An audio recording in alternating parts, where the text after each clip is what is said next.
Hey guys, so welcome back. This thing weighs about 60 pounds. It's portable, right?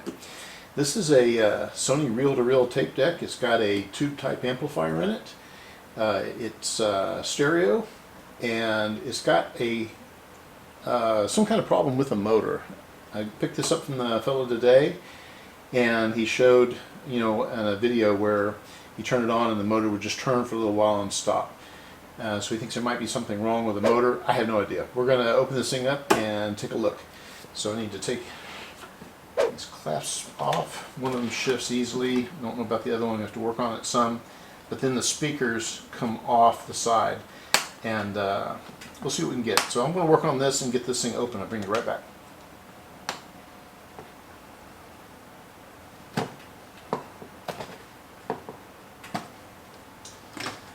Okay.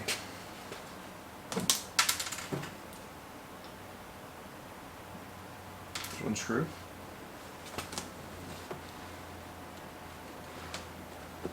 Very cool. So now the speaker should lift off of here. There we go. There's one of them. There's the other one. And so it's got a pouch with a cord in it. And there's a speaker. Very cool, huh? Okay. Tip it into this position here. This is a model TC-500. It's about the mid-60s, I believe. And we'll take a look at it together when we get this thing taken back apart. Here's the other side. Very cool. Okay, the cord with the power cord on it is on the top. Comes out here. Maybe you can see this a little bit. Let me get you zoomed in. Right, so here's the inside of the unit. The plastic is not unusual for these things to dry out like this, but it's 2-channel, as you can see here. I think it's 4-track, and it's going to be interesting to get into hum balance. Cool. It's got switched and unswitched outlets, speaker out. Okay, so I know these put power to it, but I'm still going to go through my test setup. So I've got a this has tube equipment in it. It's got a power transformer in it. It'll put several hundred volts out, so be careful if you do something like this. Don't do what I follow. Don't do what I'm doing here if you don't have the right gear or the knowledge. I've got in the back, I've got a isolation transformer, and I've got a variac over here for controlling the voltage. I'm going to bring the voltage up kind of slow, but I know he's already had full voltage to it, so I may just go straight to 110. I have a way to measure the voltage coming off the variac right here. And right here I can see the amperage going in. Okay, let's just see if we get what he saw going on, which was he turned it on, it would turn a little bit. So let me get this plugged in. Okay, power down, switch on to this side. I'm measuring watts here. Okay, power on, watch the voltage come up here. On the wrong scale. 150 volt scale. Okay, here we go. Okay, we have got 25 volts and we started pulling 300 milliamps, so the tubes are getting some power going to them. Is there an on-off switch on this? There is. Okay, it's off, that's on. Okay, there's 40 volts for about 350 milliamps. Seems a little high to me, but we got a lot of tubes in these things. So there's 50 volts, 400 milliamps. I don't have a speaker plugged in to see if I'm getting any noise. Let me get one of these speakers plugged in and see if there's anything coming out of them. Just have a make sure there's not some kind of clue I should know something happening, maybe bad. Hang on a minute.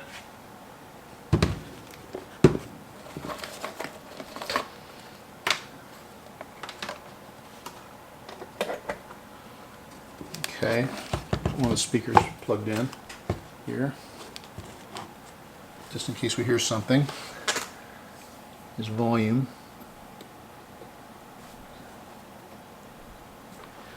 Okay, we're sitting at 400 milliamps. No, we're not. We're sitting at 300 milliamps. 60 volts.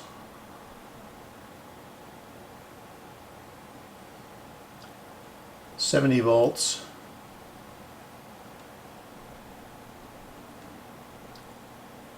$80 I hear the transformer humming inside of here, and I'm pulling almost 600 milliamps, and I don't know if you can see it, but in the back up here my dim bulb is glowing.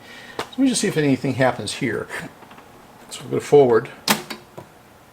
Okay, so we see what's happening.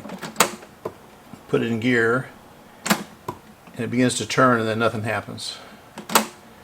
Okay, it turns for a while and then stops.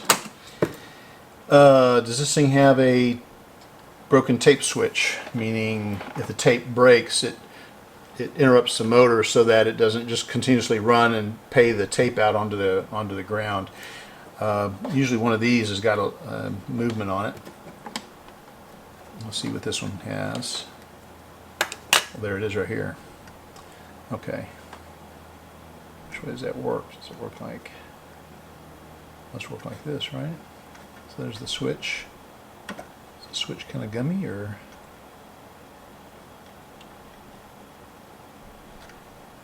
Well, let's see. I'm not sure that that's it. Well, there you go. So the problem was it didn't have tape in it, and the machine believed that that meant that the tape had broken, and it automatically shut off so that it didn't just pay the tape out on the ground. And that's all that problem is. Okay. But I still need to go through this whole thing. It's got tubes in it, old capacitors. I think, like I said, I think this is from the mid-60s. And we'll open this thing up and we'll take a look at the inside. Okay, so I have this old tape that I picked up a long time ago. I have no idea what is on it. It says on the back something about staffing or something. So it looks like it's being used in an office environment. But we'll just see what this has on it. This is the tape speed. This is 7 3/4 inches per second, and this is at 7.5. It was set at 7.5 here. I'm going to assume this one's at 7.5 as well. So let me get this on, and we'll just see if we get any noise out of this thing.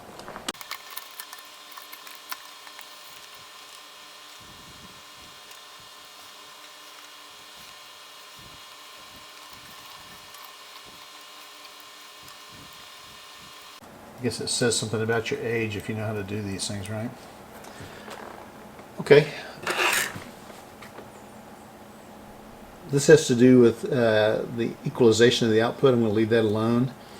Let's see the volume, auxiliary, mic, and play. I'm going to turn all this down. I'm not sure which channel we're on here. I'll get the left channel plugged in. Let's see, what does it say? Assuming it's channel 1. Let's see if we get anything here. Let's go ahead and see if the tape transport, if I get it plumbed up right. Something here doesn't look right. Wait a minute, before I go much further.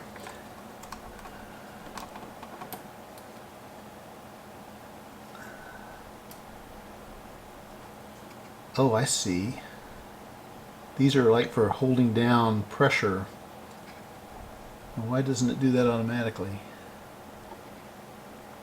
Let's see what it does without it. But I think I need to have these pressure pads in place. Why are they not engaged? Let's see here. Insta stop. No, I don't need that.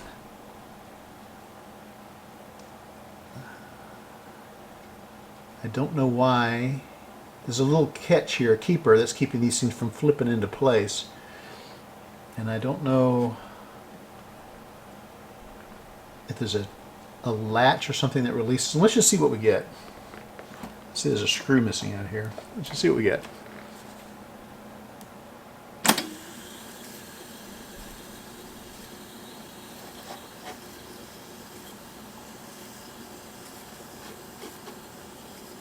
Okay, I'm not hearing anything. Oh, when I put it in play, it released these guys and they popped into contact. Okay, cool.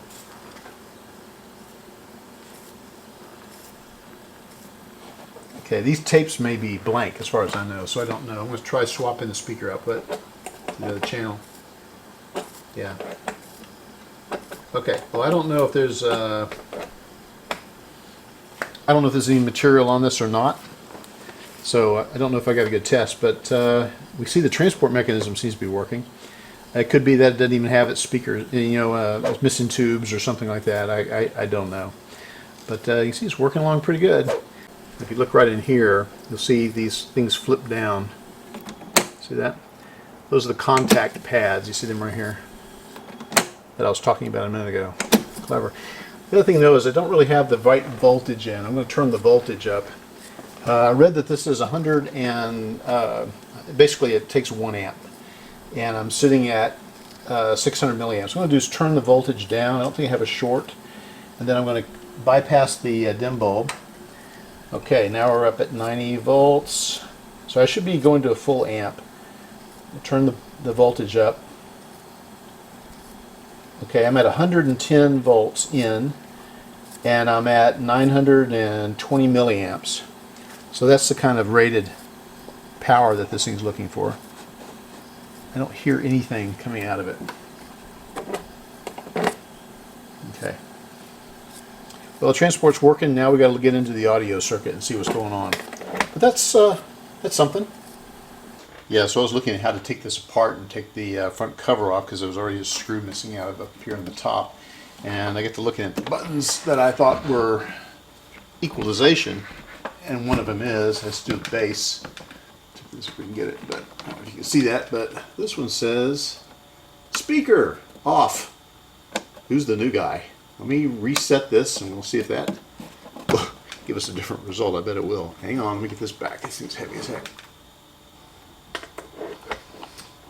Okay, I've got both speakers plugged in, and we will go. Okay, let's look at this carefully here. We've got mic, play, and auxiliary. I'm not sure what that tells me. I'm going to set them at midway. We'll turn it on and then we'll hit this and get the power going.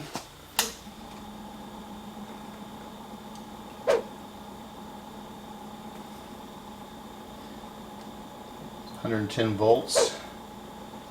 Got to wait for the tubes to start to conduct, and there they go.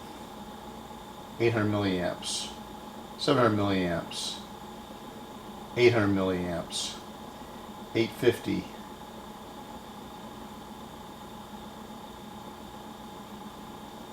almost 900 milliamps. We'll call it 900 milliamps. I'm at 110 volts. All right. Okay, let's see what we get. We'll turn the switch on this time. Okay. Okay, I'm getting sound and tape noise. You hear that? On that side. Okay, looks like we got something coming out of the left channel. Got a noisy switch. Let's change it. I said a minute ago that's 7 3/4. It's obviously 3 3/4. Let me stop it. And we'll see what kind of thing we're hearing here. Fuel with a half a gram of lead is no longer a tolerable fuel. This one is an intermediate non-leaded fuel, and you can see one thing if you remember what the other slide looks like. This is a much bigger volume fuel than the requirement of the cars would indicate. My gosh. And again, it means the people who should be using this fuel are buying up to this one. So the same token, this is interesting. I was looking at this tape and I looked at the back. Something about staffing, but then I looked over this, sitting over the edge of the table, and it said this. It was like grievance meeting. Oh no, from 1960. Oh my word. Well, it was before this was, so it wasn't recorded on this. very high octane fuel is being used in larger quantities than is really required. I'm going to let this play for a minute. Here's the bass and flat. All right, that's what the desires would be from the buying public. And you'll notice another thing that's very interesting. About 1975, Okay. was faced with a 4-grade buying desire. Well, the most anybody has is a 3-pump system. And with a 3-pump system, as it turns out, you can do a reasonable job of satisfying most of your customers. With a two-pump system, there's no way you can arrange that in the year 1975 that you're not going to have to chase away a fair segment of your customers. And this is the reason why the president of Union Oil Company about 6 months ago suddenly woke up and made the decision that if we do go with a catalytic muffler, which requires non-leaded fuels, and if we do not have laws that dictate what fuels you're going to put out specifically, then I'm going to have to take my company like these others and go 3-graded. Octane spool. Okay, well that's all very interesting. We got performance in the left channel, which is apparently what's on the tape. I have nothing coming out of here, but I do get noise, so the audio section of this is working. I've been letting it play for a little bit, but I don't want to go any further because if there's some electrical work that needs to be taken care of, I need to make sure that we're not drawing too much current through the transformer and so forth. Although looking at it right now, it looks like we're at 900 milliamps, so that's actually probably pretty good. But I think that it'd be more responsible to get in here and take a look at how it's doing inside before we just leave it playing for a long period of time. One of the things that I noticed is that there's a lever here for fast forward, which is missing. That would be where you go to flip this into forward The 1970. so that you can get it into fast forward, and that's not an option right now. And that line that... And it's covered with, marble country. Anyway. Alright, I'm going to turn this off, and we're going to open this thing up so we can take a look at the backside and check out the electronic health of this thing before we do much more with it. I don't know if I'll do anything with this tape. It's pretty old and it's not in real good shape. I may look to see if I can find another one, but before I try recording or doing anything, I need to get one that's been bulk erased, because otherwise I'll get crosstalk from the prior material that's recorded over on guard bands and all that, and it won't really be a good showcase of how this thing could actually work for somebody. So anyway, I'm going to go get this thing opened up and we'll take a look inside. Power is off and it's disconnected. Alright, so I can see that there's been some screws removed here, but the screws are in there again. I'm not sure what's going on. So they mislaid these little trim type washers. We can get new ones of those. I'm going to go ahead and get these off and just reveal inside of what we're looking at in terms of the transport mechanism. I'm sure it'll all need to be lubricated, but what I'm really wanting to do is get the whole thing out of the case so I can start looking at the electronics, check out the transformer, the filter caps, and just make sure that we're not about to cause some irreparable damage because something's not been maintained electrically. So we're going to be checking that out in just a minute. But anyway, I want to get these screws out and then we'll see what we get from there.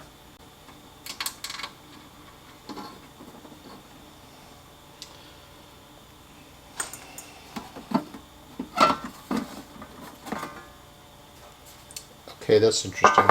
The finish washers were still underneath the screws. I guess somebody just took a look and closed it back up. I don't know. So let's see. We have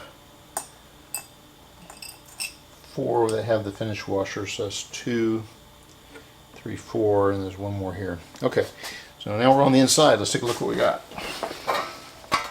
Just kind of wondering if we're going to get a schematic on the inside of one of these layers and get into it. Okay, we know this comes off. We just can pull that off out of the way. So I'm kind of looking at how the cover's on. There's a number of screws in the back, and I'm thinking maybe the chassis just pulls right out of the front of this. This is all fine and dandy to get in here and do lubrication of some of the parts. The belts feel flexible.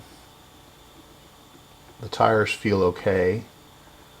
But you can see the grease that's in here is kind of yellowed and old. Maybe that is some of our flavor country stuff. Don't know.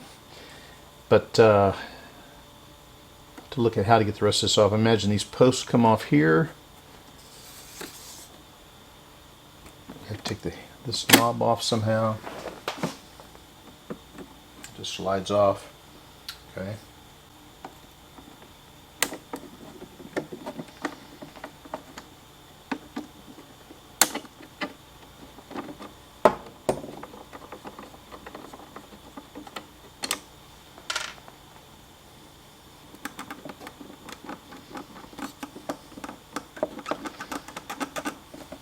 working our way through it.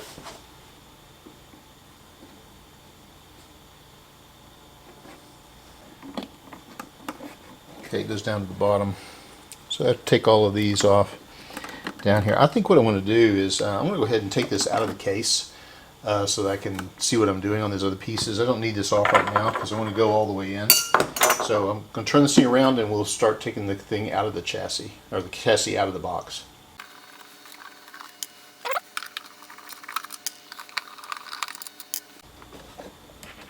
Oh, it's held here. Okay. Chassis is held right in here. There's 2 screws underneath the handle. Okay, let me get these out.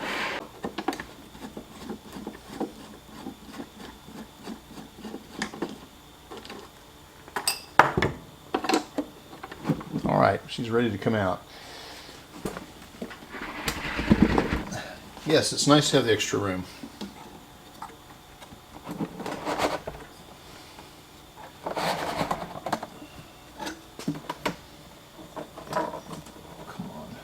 Alright, I'm going to have to get that plug out. Okay, power plug is out.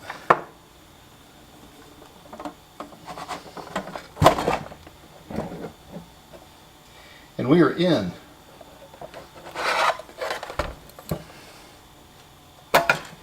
Okay. The rest of the case. Got a interesting item right here. See the trim washer. We found it. There, can you see? All right. Now let's take a look at this thing.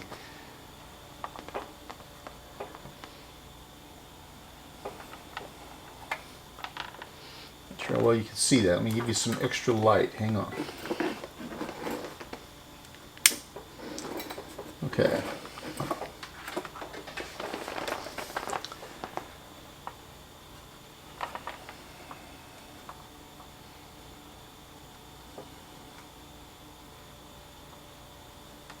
So we have, counting tubes, we've got 1, 2, 3, I believe there's supposed to be 8. 1, 2, 3,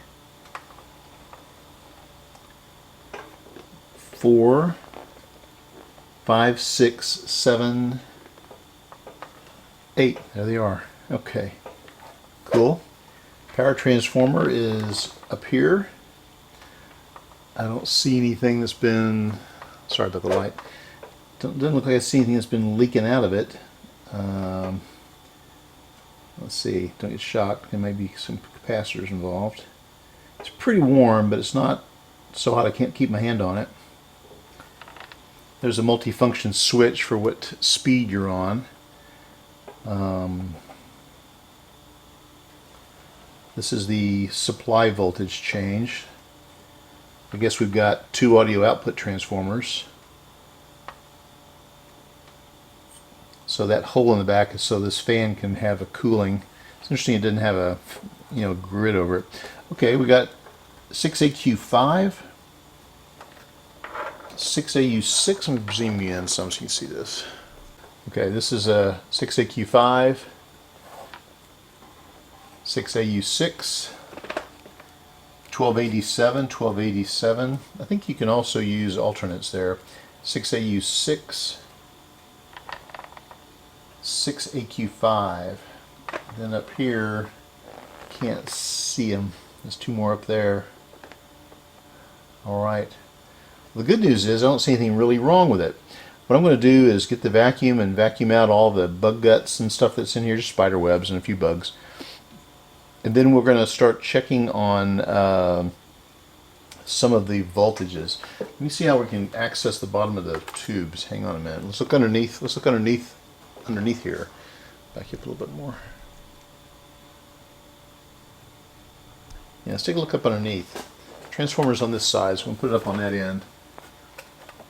Just need a careful plastic trim piece in the front.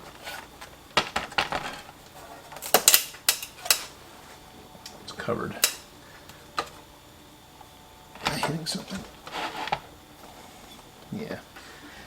Well, so the bottom is going to have to be exposed by taking off some screws here to take the bottom cover off. We'll be doing that soon. I'm going to look at how to get the front cover off, so I'm not going to damage it, and then we'll look at taking this cover off and we can get access to the bottom of this thing.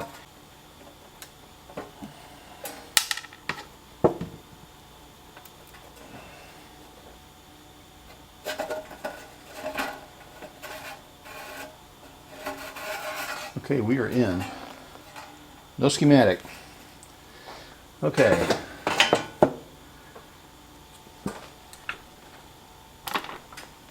Wow. This will be interesting. Okay. Let me see if I can get the front cover off. There's 3 screws here, so that's kind of disappointing. You got to get down to this level in order to get the front bezel off. And it's had one piece that I found in the case, the box, and there's another crack there. I don't know if I caused it. It may have, but I've got it taped to hold it in place until I can glue it back into position. Okay, so that's one of them. I'm kind of looking around in this as I'm turning these screws. I only see a few capacitors, paper condensers they call them. We know they're going to want to go. But most of it looks like it's not going to be too big of an issue. So I can capture that before I drop everything. Yes. Okay. It's the knob that does the instant stop.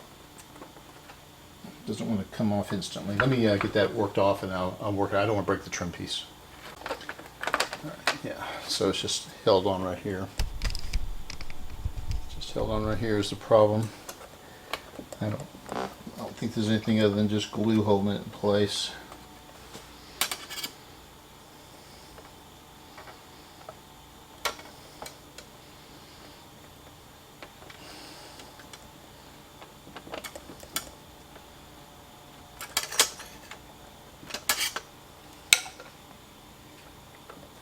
Okay.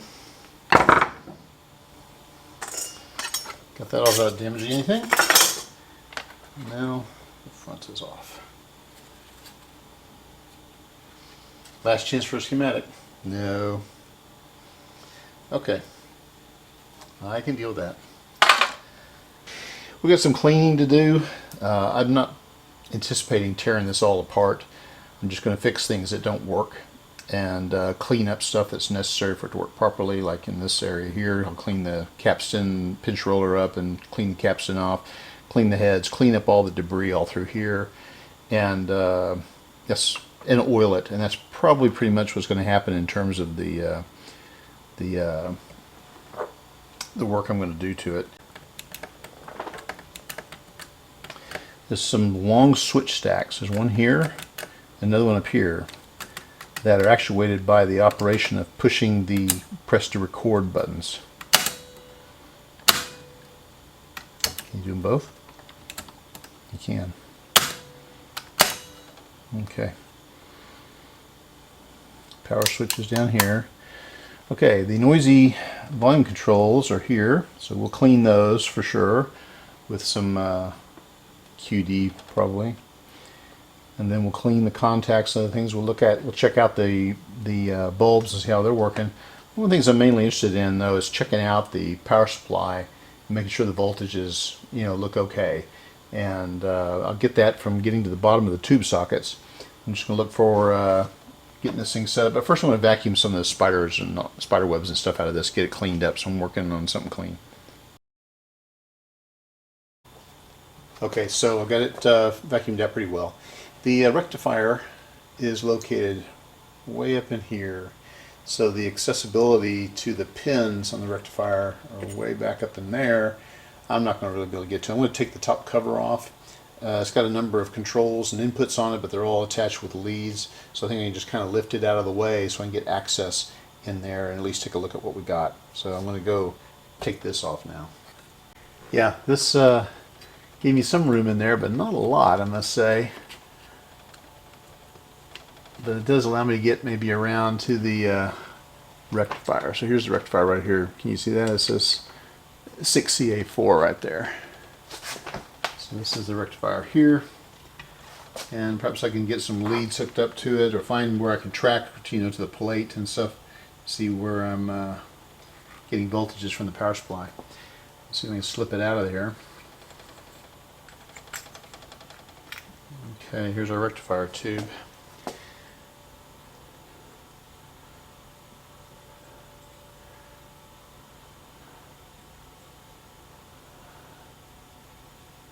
CA4.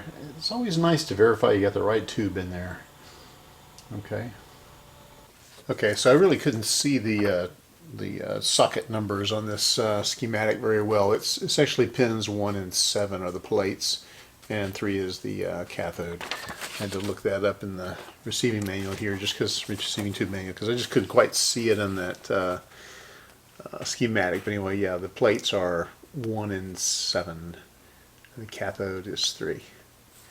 All right, what I've got is I've got a, you can see up here, I've got a lead going in. I'm going underside the tube. I do not have the vacuum tube in right now, the rectifier. So we're just going to verify the voltage we're going to be getting out of the capacitor, out of the transformer. So I've got it set to AC, and I'm going plate to plate. So this is probably going to be on the order of 600 volts. All right, we have over here, we've got our power supply. We're going to bring that up. Here's the voltage that will be going in, and this will be the AC current going in behind it. You may not be able to see that very well, but anyway, I'll be watching it for sure. All right, we've got the voltage selector set at 110. I'm just going to leave that for now and turn this down, and here comes the voltage on. Okay. I need to plug it in. Hang on a minute. I got to plug it in right here. All right. Plugging in. All right, here we go. We're going to be watching AC volts coming out of the plates, and we'll be watching the AC going into the unit right here. Okay, here we go. Okay, I'm not getting anything happening. I need to make sure it's turned on. Where is on?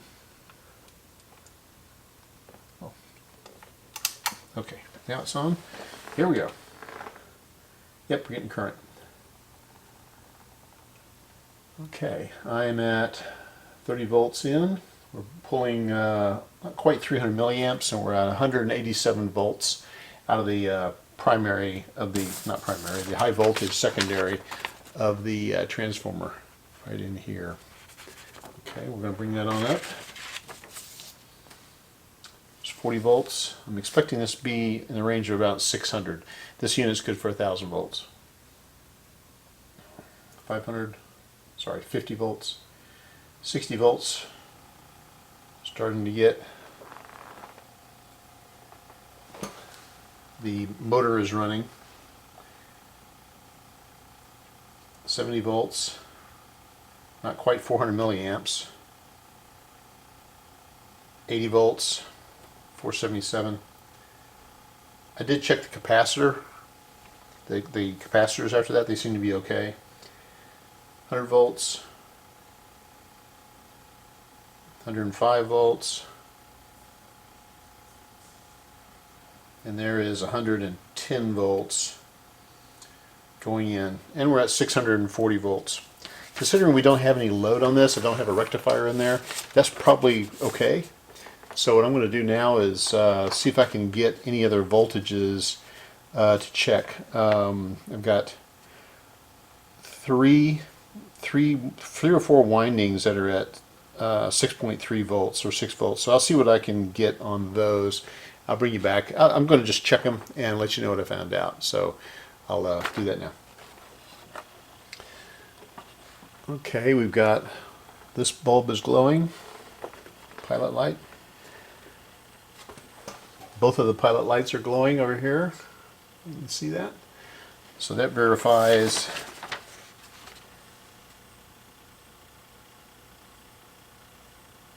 those coils are working. Now I go and check to see if I'm getting glow on this other tube here. And that'll tell me if I'm getting filament voltage to it. Yes. Okay, so I'm getting filament voltage to V1, which is the bias tubes, the 12BH7s. So that's good. and we know that we're getting a glow on the pilot lights. I guess that's here. And we know that the other tubes are working, so we know we have all the filaments are working. So that's good news. Now if I press record, does it cause one of these lights to light up here? Let's see. Yes, that one lights. Let's try this one. And that one lights. And they will both light. Excellent. Okay, so I think we verified that this is all okay. Good. Okay, now what I've done is I've put the rectifier back in. We're going to check the output of the cathode. So this will be the B+ going into the rest of the the reel-to-reel. So that'll be right in here.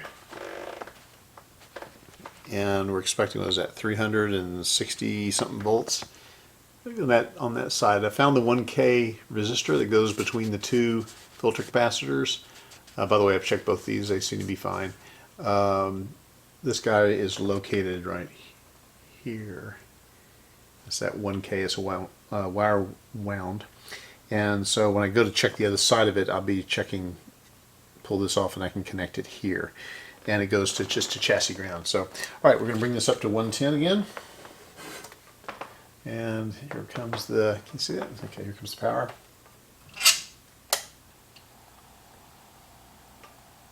110 volts. We're flowing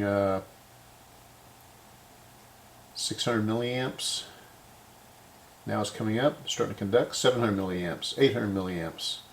Dropping back again, 750, 800 milliamps, going up to towards 900 milliamps. Just under 900 milliamps is where it's settled in. Okay, so let's see. Well, right here we're measuring DC. This is out of the voltage rectifier, and we're at 358 volts. And nominally this was 360, so that's within range. Okay, all right, so I'm going to check on the other side of that 1K resistor. That's there. And I can't quite read what that says. It looks like it's 260, so I'll check to see what that gives us. I'm going to disconnect this here. Be careful of that lead. And then we're going to go right here and see how we get. Let's see.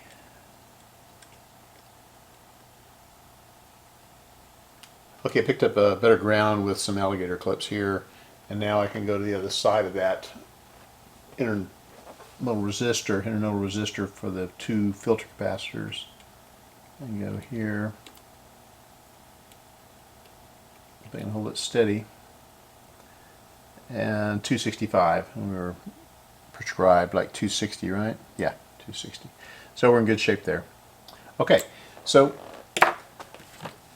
the power supply circuit all pretty well checks out. The voltages coming out to the filaments and the pilot lights. The rectifier is, the transformer is working, the rectifier is working. We're getting the right voltages out of there. Coming out of here, we got the two filter capacitors here. We're getting the right voltages before and after, so they're not leaking too bad. I think they're probably going to be okay. I'm going to keep working with them. And so that pretty well finishes what we got here. Looks like all of this is going to be all right. Now, as I look in the top, or sorry, when I look into the bottom down here, there's some paper capacitors. There's also one here that I've disconnected here, trying to find out what size that is. I'm going to look at trying to replace all the paper capacitors because they're not going to be any good. If not now, they won't be good soon. And I'll look at getting most of those, or if not all of those, out. So that'll be the next thing I'm going to take care of. I'm not going to bother you with that. I'm going to just get all that taken care of. I might even get into some of the cleaning and just get that done out of the way too. So I'll bring you right back. Okay, so I did some quick cleanup of some of the dried grease, not all of it, but I got most of it all done, and I'll go into a little more detail on that a bit later. I got the top put back on, it's attached.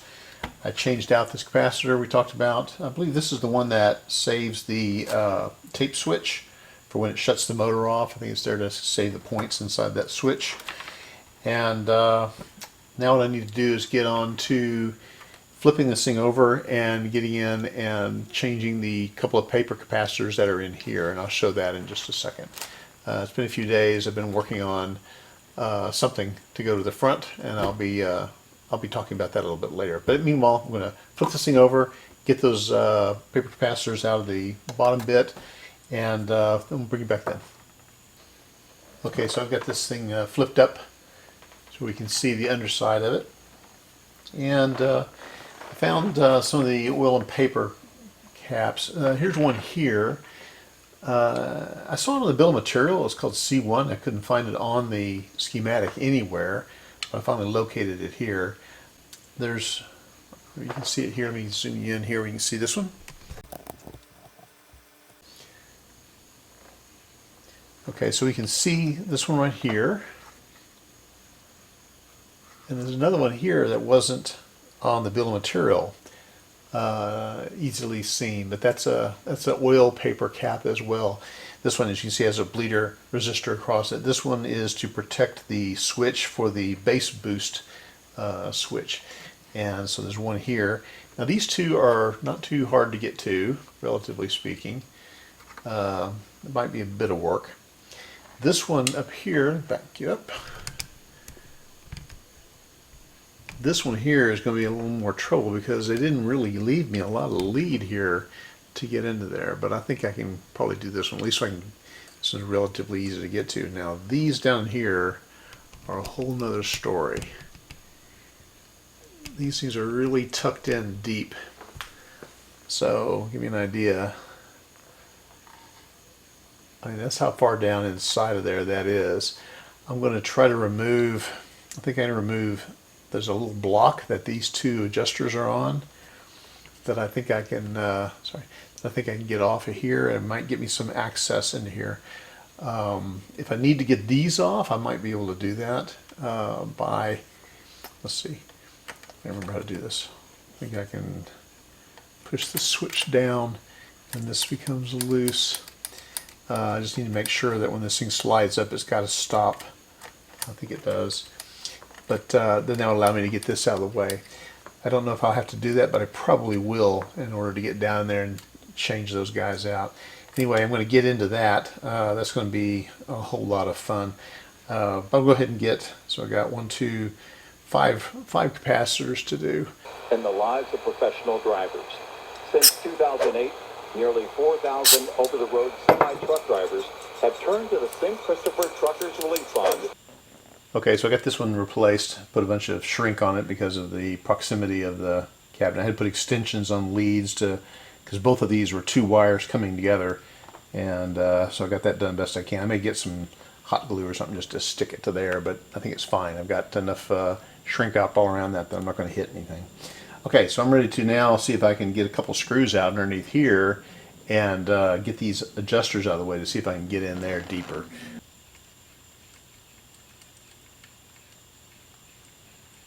Okay, I have not moved the core.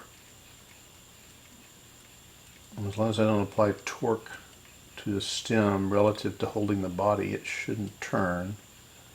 Okay, so now I should be able to feed it through. Okay, drop the washer. And here that is.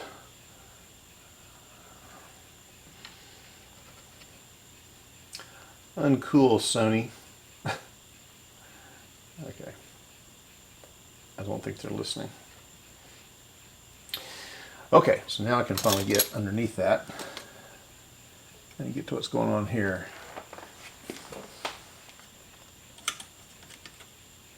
I think.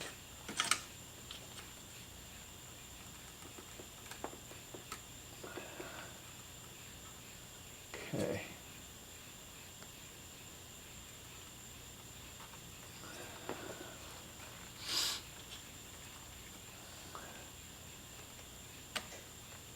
Alright, that's the best I can hope for.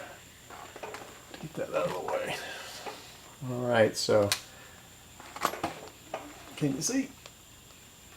Is that going to help me much? We'll see. Alright, I don't think there's any way you can be able to see what I'm doing when I start to get in my head right here. So I'll bring you back when I got something to show you there.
thought this one was pivoting on that point as well. It's not. Okay, it's snap rings on the back of that. Okay. But that gave me some room. I'll see if I can work with that. I'm going to unhook this. Like that. Okay. Yeah, so that's a long way in there, and the makers of this gave us virtually no slack. This lead at the top goes to the bottom of the tube. I guess that's the audio output tube. And then this one here goes straight to a switch stack over here, and there's just no slack in that at all. I'm going to have to try to cut it right at the capacitor and put extension leads on this to bring it out. And then I'll wire up a capacitor here and then tuck it in somehow. Then this one will be a little bit relatively easier. I'll see if I can get this out and see what we end up with. Okay, we got a 0.05. This is a oil and paper condenser. 0.05. I've got a couple of 0.047s to go in there. So that'll go in there after I get the wires extended and get hooked up. Okay, so what I've done is I've cut the wire that goes in here real deep right here. You can barely see that guy.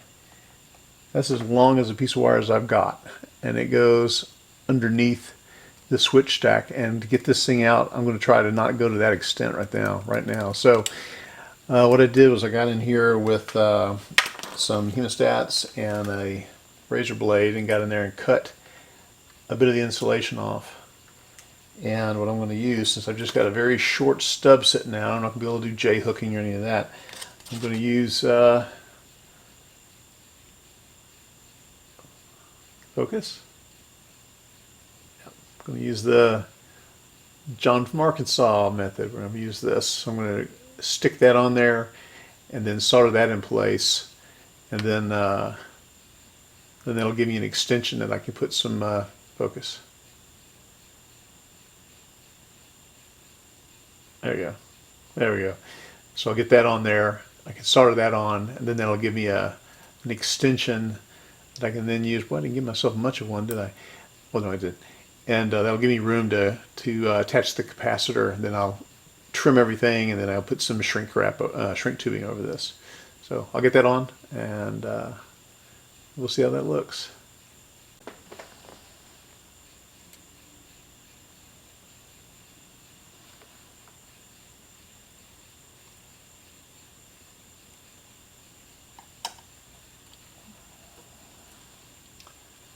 It's a snug fit, but I've got it where I can just kind of screw it on.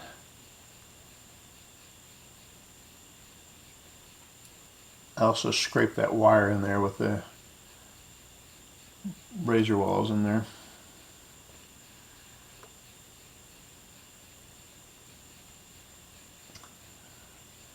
And then I can try to give it a crimp. But I think this is going to work really well. Yeah, I've got that on there good. Okay. Sorry for the head. Okay, I'll get that soldered in. Okay, so we've got this little extension on there, still hot. All right, that's one. I gotta try to get this other one that's up in here. You're not gonna be able to see past my head on that one either. I'm gonna use that same method right there. Then I'll get my two extensions, I'll put shrink tubing on them, and I'll put the capacitor here where I can get to it a little easier. Probably before I put that in there, I'll probably get to this other capacitor while I have this one kind of out of the way. Okay, so I've got these two capacitors here changed. This one's got its bleeder resistor back on top, and I got that nice down in there, nice and deep, but I was able to get to it, and now I'll be able to swing this board back into place and hook this coil back up and all that good stuff. And then I'll get to the bottom too. Okay, we got the adjusters put back in. Now we just need to reattach the linkage for the record function. Let's see, it goes in something like this, like that.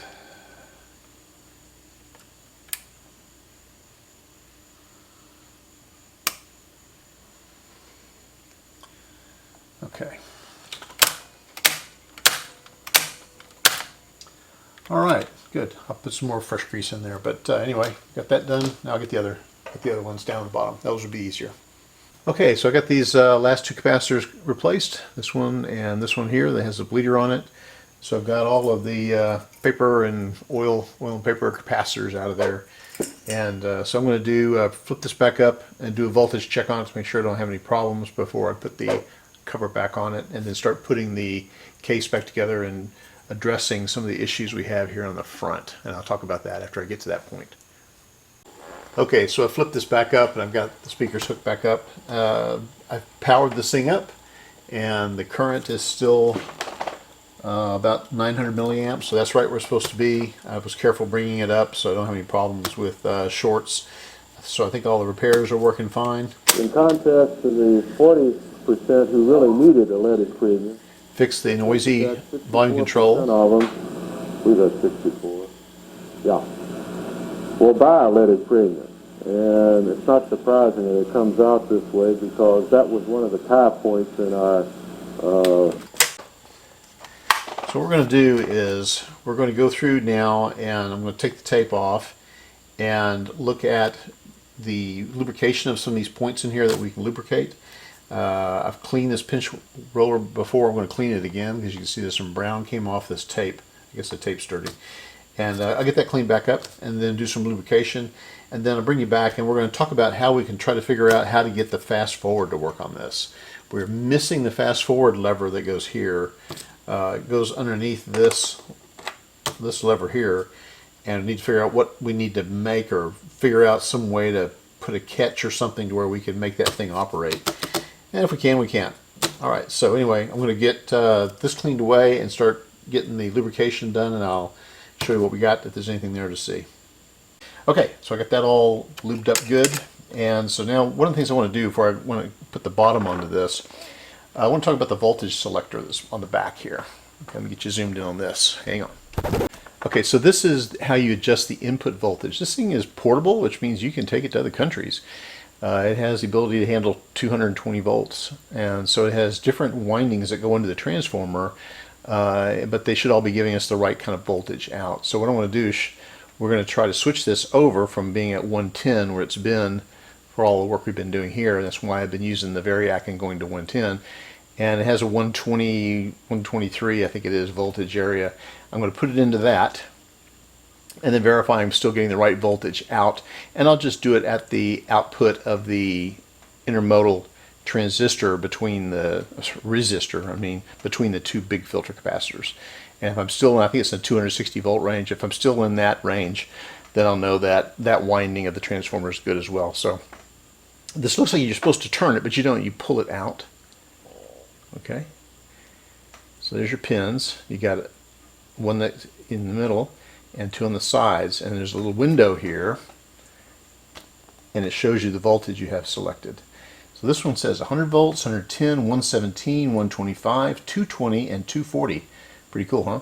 So what I'm going to do is, our voltage here is about 123 volts or so. I'm going to put it in like this. So now what I've got showing is 125 volts. All right.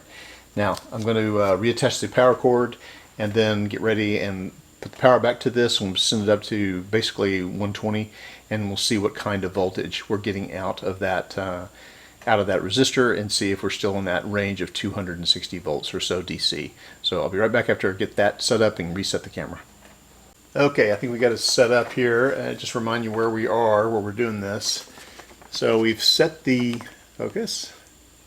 We've set the voltage selector here for 125 volts, whichever I can't read it from here, but whichever winding tap that we take off on the primary going into the transformer. By the way, here's the fuse, in case I didn't mention it earlier. So what we're going to do is, here's the two main filter capacitors here, and that is a 1K power resistor in between the two. I'll call it an intermodal. All right, so that is wire wound, and it's located right in here. And I've got the red lead attached, I think, meaning I think I'm not on the installation.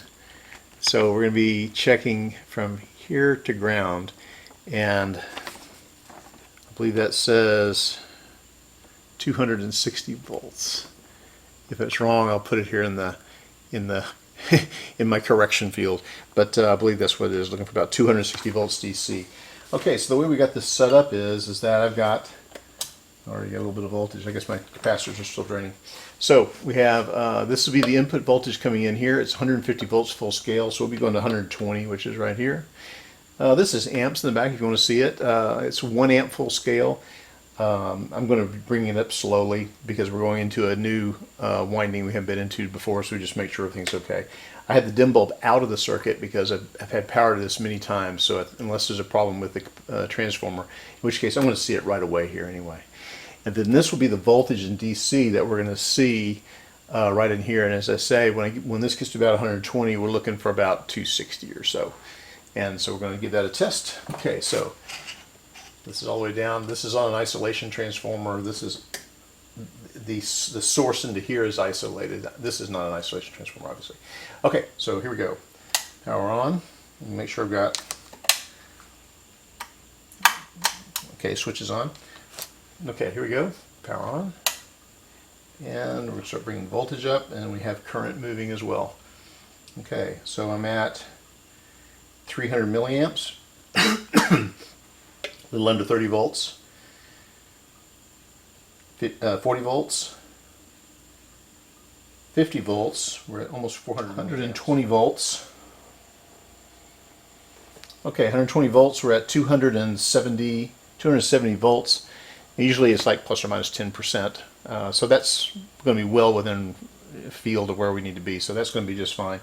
We're still under 900 milliamps. This thing is supposed to run about 110 amps, I think. Sorry, watts. So we're in good shape there. So yeah, I think we're doing all right. Okay, got some of the hardware out. We did it through the ultrasonic cleaner, and I'll be putting this hardware back on it, and we're starting to put it back into the case. So we'll be starting to see it come back together again now.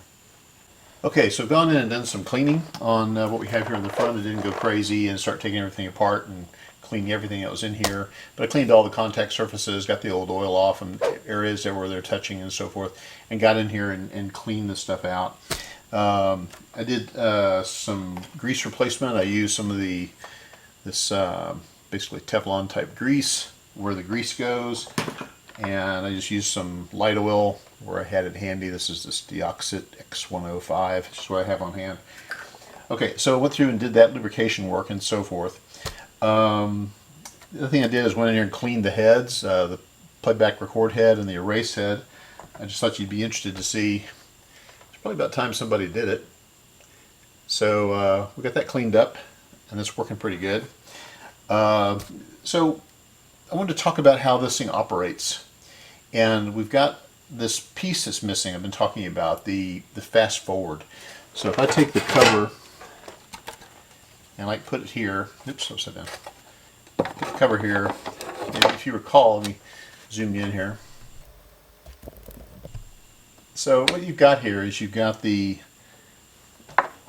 goes on here like so. Okay, when we got this, it was up here like this, which was kind of a knuckle buster situation. I was doing this, and this take-up reel was busting my back of my hand. So this actually goes like so, and goes on there like this. And then it goes this way to go into forward, and then goes this way to go into rewind. And so that's basically this operation. There's forward, and there's rewind. You can see this operation here we were talking about earlier. Okay, and so the other thing that's on here is the deal about fast forward. So these three positions are the only three positions this thing goes to. So the idea is how do you get to fast forward and how does it work? Okay, so I've looked at pictures on this. I mentioned this earlier. There's a lever here that's missing that goes around the outside of this, and what you do is you lift that up with your thumb before you flip this into forward, and that's what allows it goes into fast forward. So I'll show you how that works. Hang on just a minute, let me reset the camera. Okay, so the way this mechanism here works is, this on. So when you go into play, what happens is the pinch roller moves up and contacts the capstan. Okay, if you watch it, see, the pinch roller moves up and hits it. Now this is your metering. This capstan is what's hooked up directly to the motor back here. That's your motor. All right. And so this is what regulates the speed of the tape as it moves across the heads. The reels that are up here are there to always just take up the slack, either provide slack or take up slack as fast as you can. They can't be set to the speed because the circumference continually changes through the diameter as it fills up with tape and so forth. So it'll take up more per revolution, if you will. So it needs to basically be keeping it taut and keep going with it as much as possible, whereas this is where it actually meters the tape speed in terms of inches per second. Okay, so what that means is that if you put it into play, that pinch roller comes up and touches the capstan. The pinch roller is just an idler. It doesn't do anything but just spin. Okay, so if you could make it to where you go into the play type mechanism for the wheels and so forth, but make it to where this doesn't pinch, then that tape will move forward as fast as the reels will spin. Okay, so that's how you do fast forward. So what I said all that to say is that when you go to fast forward, the idea is to make it to where this does not come up and pinch on the capstan. Okay, so let's look at how this moves. There's some linkage underneath all here, and all that doesn't really matter too much other than just see what's on the other end. Okay, so the end effector, or the end of this, is right here, this rod. That's right here. I'm going to turn this, maybe you can see it a little better. So this guy right here. So this guy right here is connected to this. So as I turn this, you might be able to see this drops down, and when that drops down, see that? That goes down. This is talking about this guy right here, where this pin is.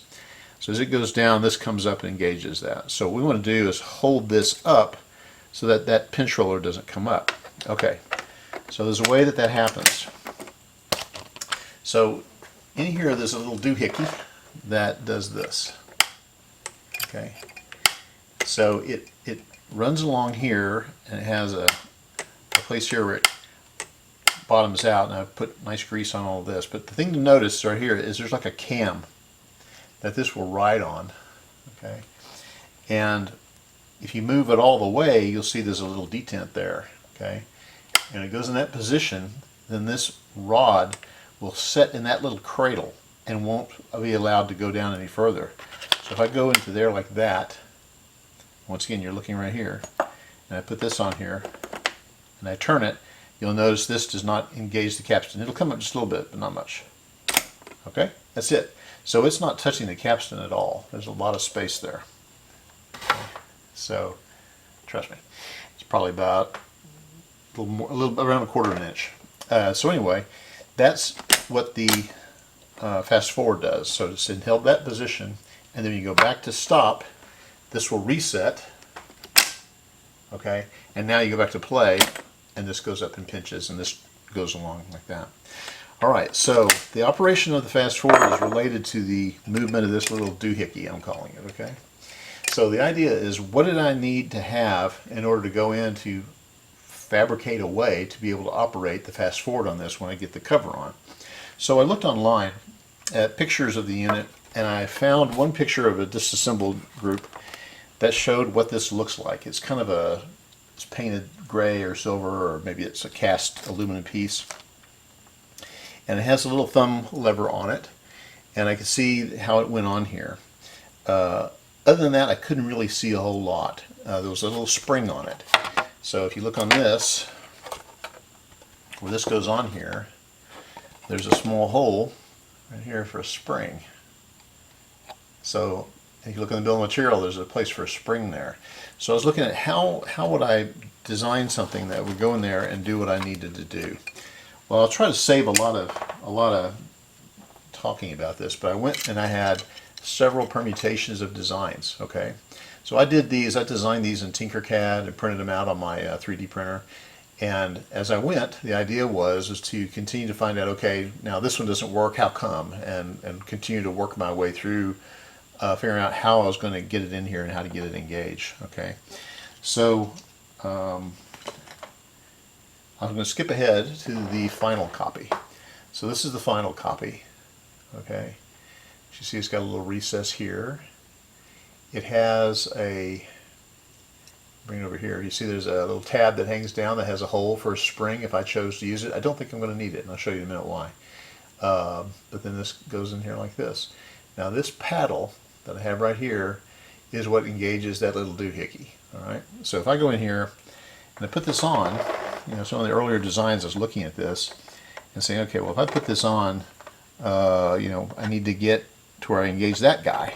Okay, and then I'd have to be able to turn it all the way through here to get that engagement up here in the where the pin is. All right, so I didn't want it to move that far. I only wanted to move a certain distance. Okay, so what I realized is that, well, from here to here, it doesn't make any difference. Okay, it's not. It doesn't engage till I get here, but back in here it's fine.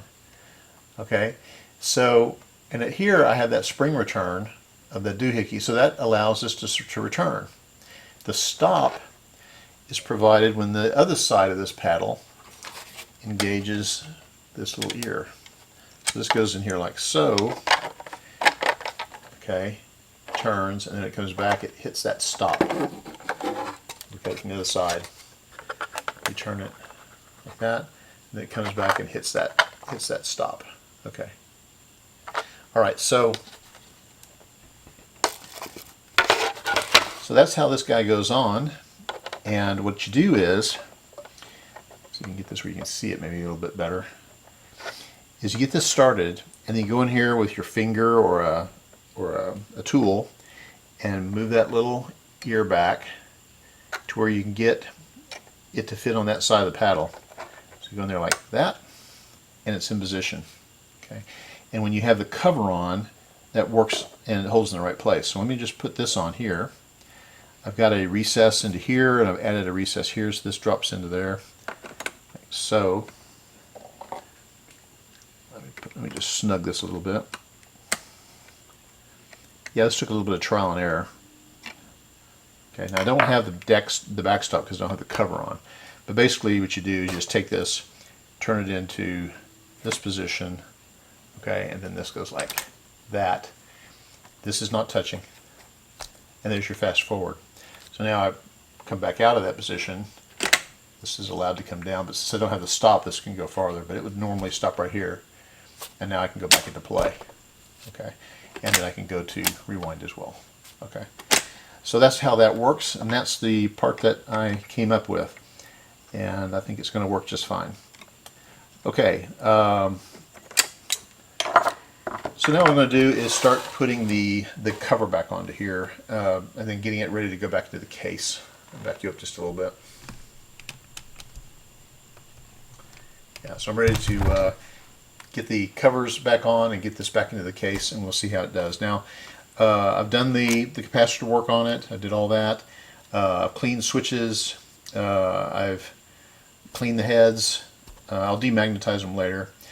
I've also tested not only the play function and the speed function, I've also tested the record function, and it works just fine. I'll demonstrate it later, but I just wanted to make sure before I put this all back in the case that I verified all of that. And it's really interesting how it works. Clean the controls and the switches and so forth, so this is all operating and playing good.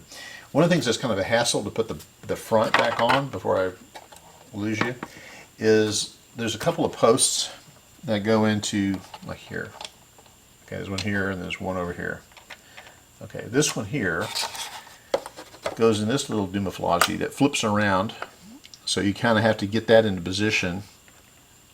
Right, that takes a little bit of work. And then this one here moves around. I think it actually is in this position here. So it takes a little bit of monkeying around to get those two started.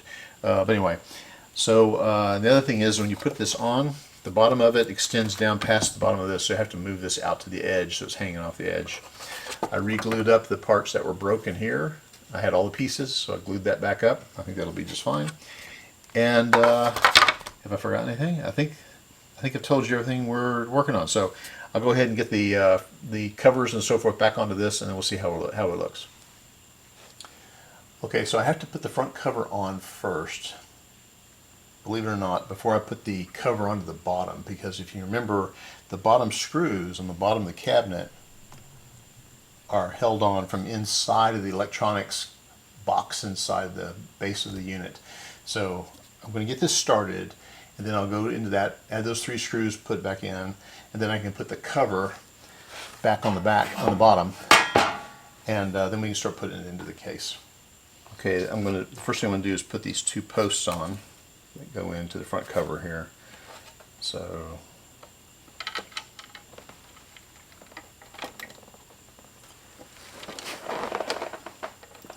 that's not too bad. I get pretty close.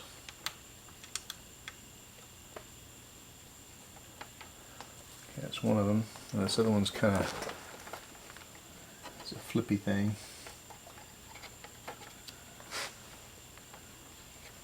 Okay.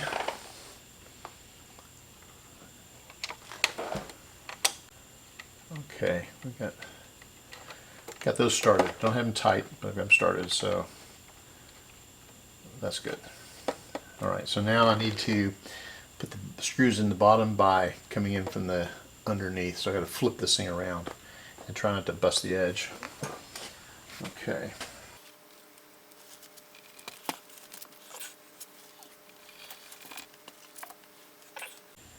So I'm going to roll this around like so. And you can see there's 3 screws that need to go into here. I need to get a special tool for that because they're so far into reach. Hang on. So if you want to try to go in there and put the screw that goes right in here into that position, you just can't really get your finger in there and keep that dropping the components down into here. So I've shown this a couple of times. This is a kind of a cool tool. They make them for both Phillips and flathead, or what do we call it. But what you do is you just take this and push it up, and it compresses those points forward. And then what you do is you put the Phillips in there. Okay, so you see that holds that. Okay, and I can use this to reach in there, and then once it's got a good engagement, it'll snap out. But basically, you just take it. You can see how far out you can be. And once you've got it started, now you can go in there with a screwdriver. And you got it. I'll put the rest of these 3 in, and then we'll put the bottom cover on. Okay, so I got the front cover attached. I'm ready to put the bottom cover over all this. I put a note on here just in case anybody walks in here and says what happened when. I don't know if you can read it. I just put it in pencil right here. It says oil and paper caps replaced June 2024. Okay, so we're ready to put this on. And I've got the 3 screws still here. It says slots. We'll see if it goes in. This just slips in. Sheet metal channels like that. Yeah, okay. Like that.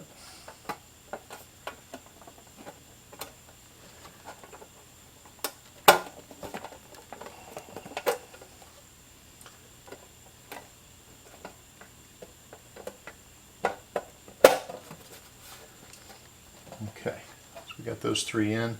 I just tighten those 3 screws up.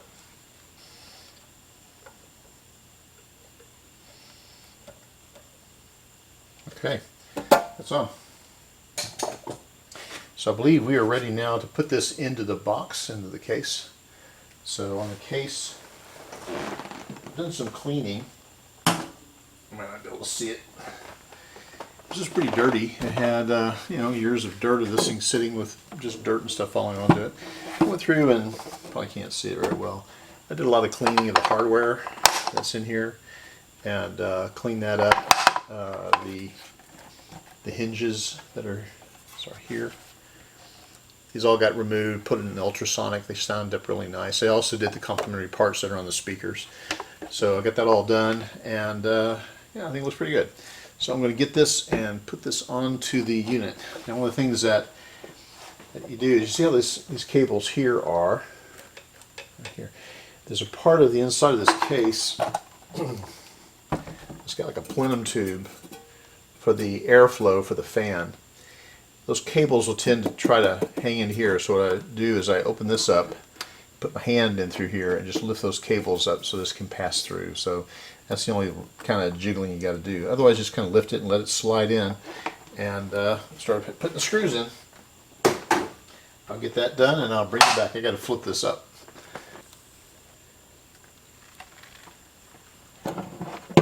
Just like that.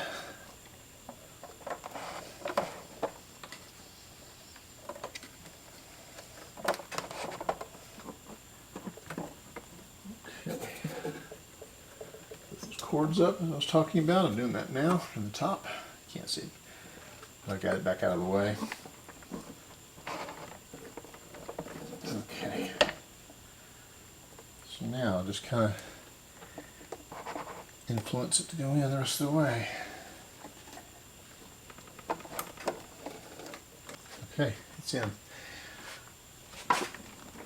God, that's heavy. Alright.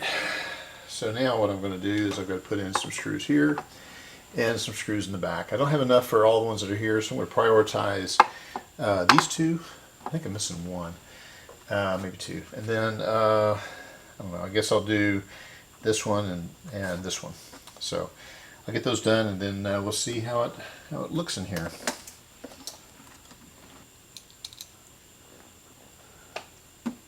If you guys are working on one of these, word of warning when you're doing the cleanup, I sprayed some cleaner on the front of this. It had a lot of dirt on it.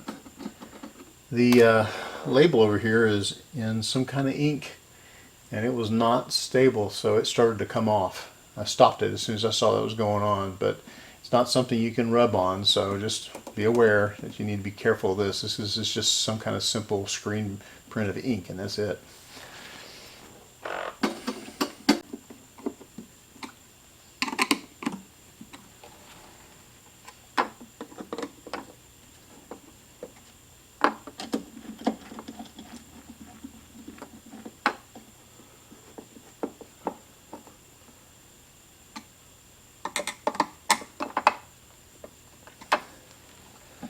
Alright, an AC selector that we looked at is right here. Easy to see, right where it's supposed to be. That all looks good. This is the binaural monitor, it says down here. What is a binaural monitor? Well, it's stereo headphones. And this can be adjusted. Let me see if it's in a good position. Yeah, it might be a little low. So all I got to do here is two screws go into a plate and it just kind of drifts. Just loosen this up a little bit.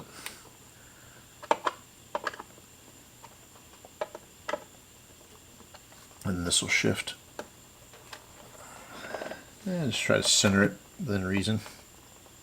Yeah, that looks good. And then just snug it back down.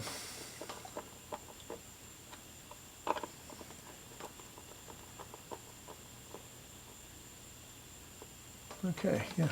These parts that went into the ultrasonic turned out looking really nice. Okay, so now I get the knobs back onto here. So you can see the little flipper in here. You need to get it and hold it in this position when I'm bringing this on. Alright, so to do that, what I'm going to do is, it's going to be in this position. I'll put the screwdriver through here like this. In here, move that into position like that. And then see if I can do that while sliding this onto the main shaft.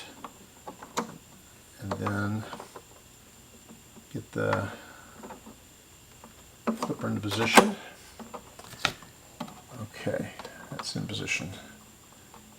So now take this guy and put him on.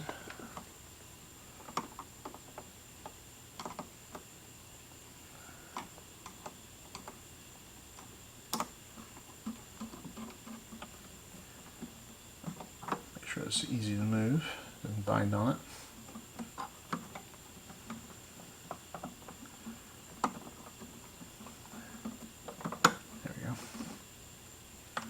Alright.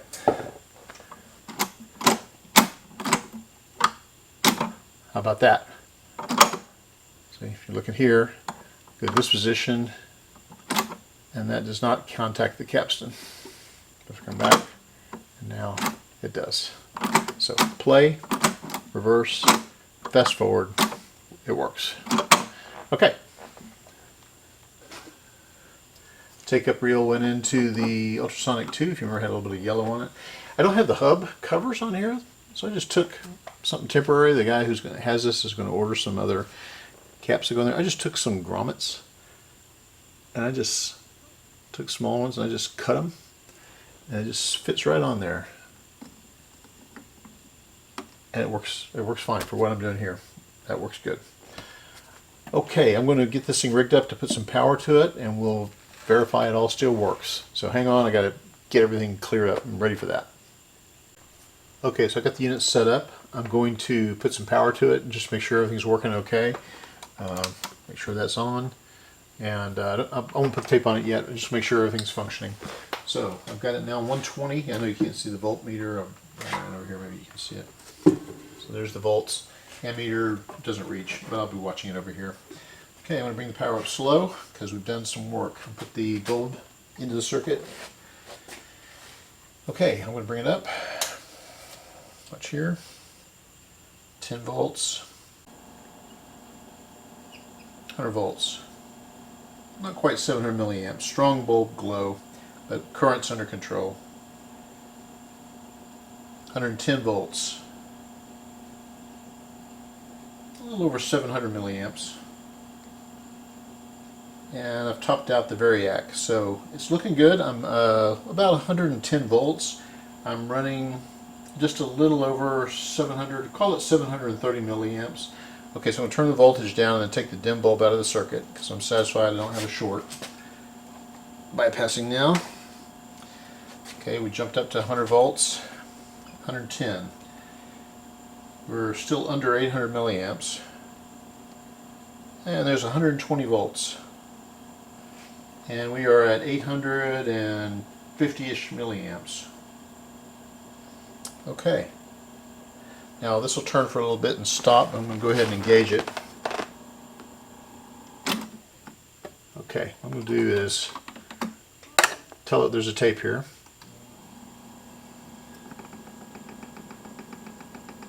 That looks like fast forward, you see, because there's no tape being pulled through here. So there's no tape holding this back. If this tape, that would be holding that back and it would move slower. All right. Okay, that's looking good. Rewind. Working good. Fast forward. Working good. Okay. I'm going to put some tape on here and we'll see how we do. Let's see. Then I'll put the same tape on I've been using, which is this Lecture. It's at 3 3/4 inch per second. And just put this on real quick. And this bar over here is broken down so the upper block are those who really need a premium For some fuel. reason. And you can see that they're going to a premium fuel because they've got no other alternative. Fast forward some more.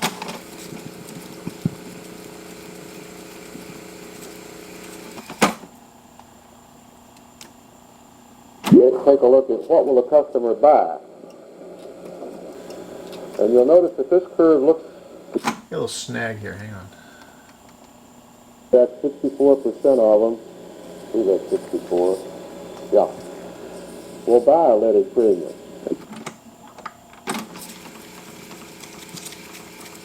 And how do we get those?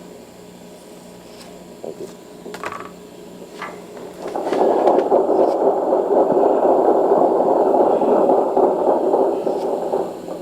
If there are any questions,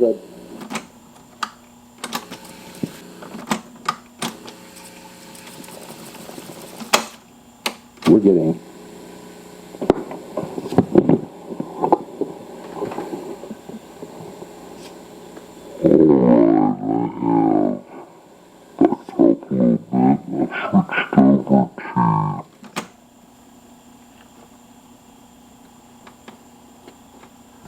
Go to 7.5. 7.5 speed, and we'll see how we're doing on this kind of sound and how it sounds here on the recorder. I'm going to back up a little bit. I'm on zoom setting on my microphone, and I'm going to turn the rate up a little bit. Okay, so I'm trying to stay out of the saturation area there. I'm getting a little bit of bounce on the channel 2 as well. I'm not sure why, but anyway, we are recording. I'm going to stop this now and see how I sound in 7.5.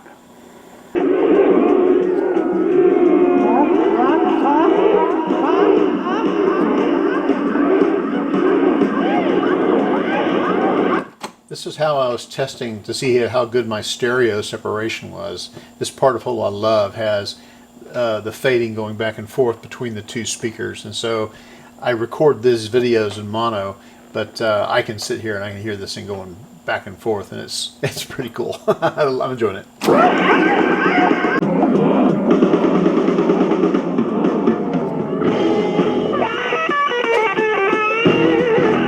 Now, one of the things I noticed that when I went in, the way I recorded this was the audio that you heard when I was speaking, is I have a microphone. I plugged it into the front here, and I was able to adjust this right here to get my recording levels. And I wasn't very careful. I wasn't very careful at all with any of the recording levels on this, and it really shows because I've gotten some saturation, and this is probably not a particularly high quality tape. It's got people with instruments, but anyway. In the top, though, there's a line in and a auxiliary in. I went in with auxiliary in from a Bluetooth receiver, and then I was playing that off of my phone through the Bluetooth receiver into the auxiliary input in here, and then adjusting the levels, which is a song has a lot of dynamic range. So I didn't take enough time to do that very well. But yeah, that worked really well. Now, that leads me to the point about, oh, I had bass off, okay. That leads me to the point about the speaker switch that was causing me a little bit of grief in the beginning of this video. I thought the speakers weren't working, but this is the speakers on, speakers off. When you're recording, either through the mic or through up here, the amplifier is still sending the signal to the speakers so that you have like a way to monitor what you have. You could also plug in your headphones into that binaural monitor, they call it, so you can listen with headphones. But if you're using a microphone, you're getting feedback, okay? So you just come up here and hit that off, all right? And then you speak into it and you can watch the meter bounce, all right? If you're coming into the auxiliary, like I was doing when I was doing the Bluetooth player, I could have this on and I could listen to it. Now, one of the things that was really cool is while I had it in this monitor position and I was in recording mode, okay, the input from the auxiliary went right into the tube amp on this and then came straight out the speakers, and it sounded fine, okay?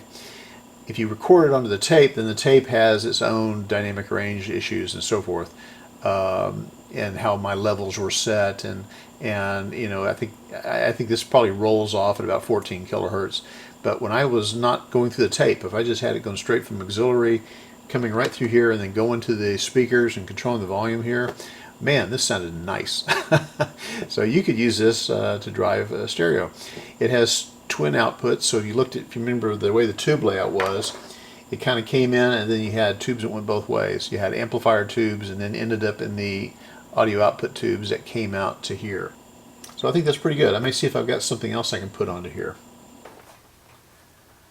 Okay, so we're seeing how this thing sounds. The person who's going to own this, who owns it, is my brother. And he brought over a couple of things to listen to, which we've been listening to. But it's kind of interesting, and I didn't realize this, is that both of these, you can see the kind of way these things are. And what's kind of interesting to me is that both of these are in 3 3/4 inch per second. Kind of surprised me. So anyway, we have another one that he brought over, which is this one, George Schulte, and this is at 7.5. So we're going to see how this sounds. So put that in 7.5 in that position, and I'll show you something that's pretty interesting about this. You got this, and it looks pretty nice, huh? Well, let me turn it around. It's never been played, so we're both pretty excited to hear this. So we'll put this on and see how it sounds. It starts off with the Flying Dutchman Overture, Der Fliegende Holländer, and I guess I'll break the seal on this.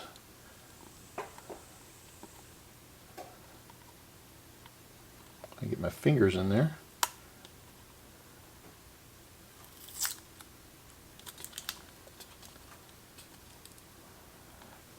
Yeah, there's no chance this was peeled off and put back on. This sticker is trying to disintegrate. Okay. All right. So I got this off. Let's put it on. The other thing that's kind of neat about this is this recording from the Chicago Symphony, the Chicago Symphony Chorus. These are the overtures, but the entire opera, our uncle performed on this. And one time he was down visiting us, and I was a teenager living at home, holed up in my room listening to Led Zeppelin, which probably drove my parents, which it did drive my parents nuts. And my dad said, "Hey, why don't you go in there and have a talk with this guy and tell him about what good music is?" And my uncle said, "Well, there's great music in all kinds of genres." He said, "Let me hear what you like." I took him in there in my room and I played some Led Zeppelin. I don't remember which one it was. Probably Black Dog. And he asked me, "What do you like about it?" And I explained it to him, what it is about it I liked. And he said, "I got something you might want to listen to. Is there a record store near here?" And so he took me to the record store and he bought me a copy of the Flying Dutchman that he performed on, signed his autograph on the front of it, and then walked me through the story and the way the ghost ship was pitching around and all the people were fighting by singing back and forth and how exciting it was and how the stage production. I was sold. Anyway, let's see how this thing sounds. I'll tell you what I'll do is I'll turn it on. We got to wait for the tubes to warm up. And this should start off with some strings really going. So we'll see how it goes.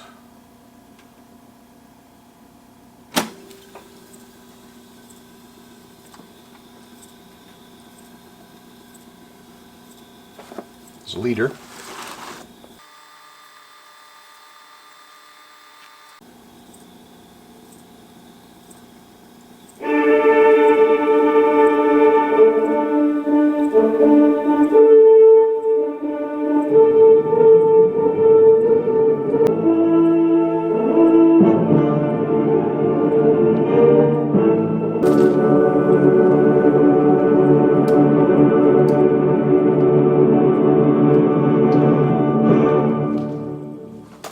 Switch it off. Very cold. What happened? I don't know. I don't know. And the love that I feel. Okay, so the problem was the capstan. There's this flywheel in here that drives the capstan, and where it goes through, there's a shaft that has a bushing in it, and it just needed to be lubricated. But I had to take this whole thing apart. I had to take it completely out of the case and go in and see what was wrong. And I made a video of it to send to my brother. Let's see if you can hear it here. Okay, so I got back into this. What was causing the noise was the capstan bearing in here needed to be lubricated. So now it does it just fine. Whoops. Okay, it's playing. Then if I stop it, it doesn't make any racket at all. Nice and smooth. Okay, so got it back together again, and as you can see, it's so far away. And it's keeps spinning along. It's going really nice and smooth. Okay, so we're done with this thing. I'm going to box it up, and we'll see how that goes. Actually, I'm going to listen to this before I put it away. Oh, by the way, another thing I did, when I took the cover off of this, I was noticing that when I was playing this didn't always snap back down like it should, like I wanted it to.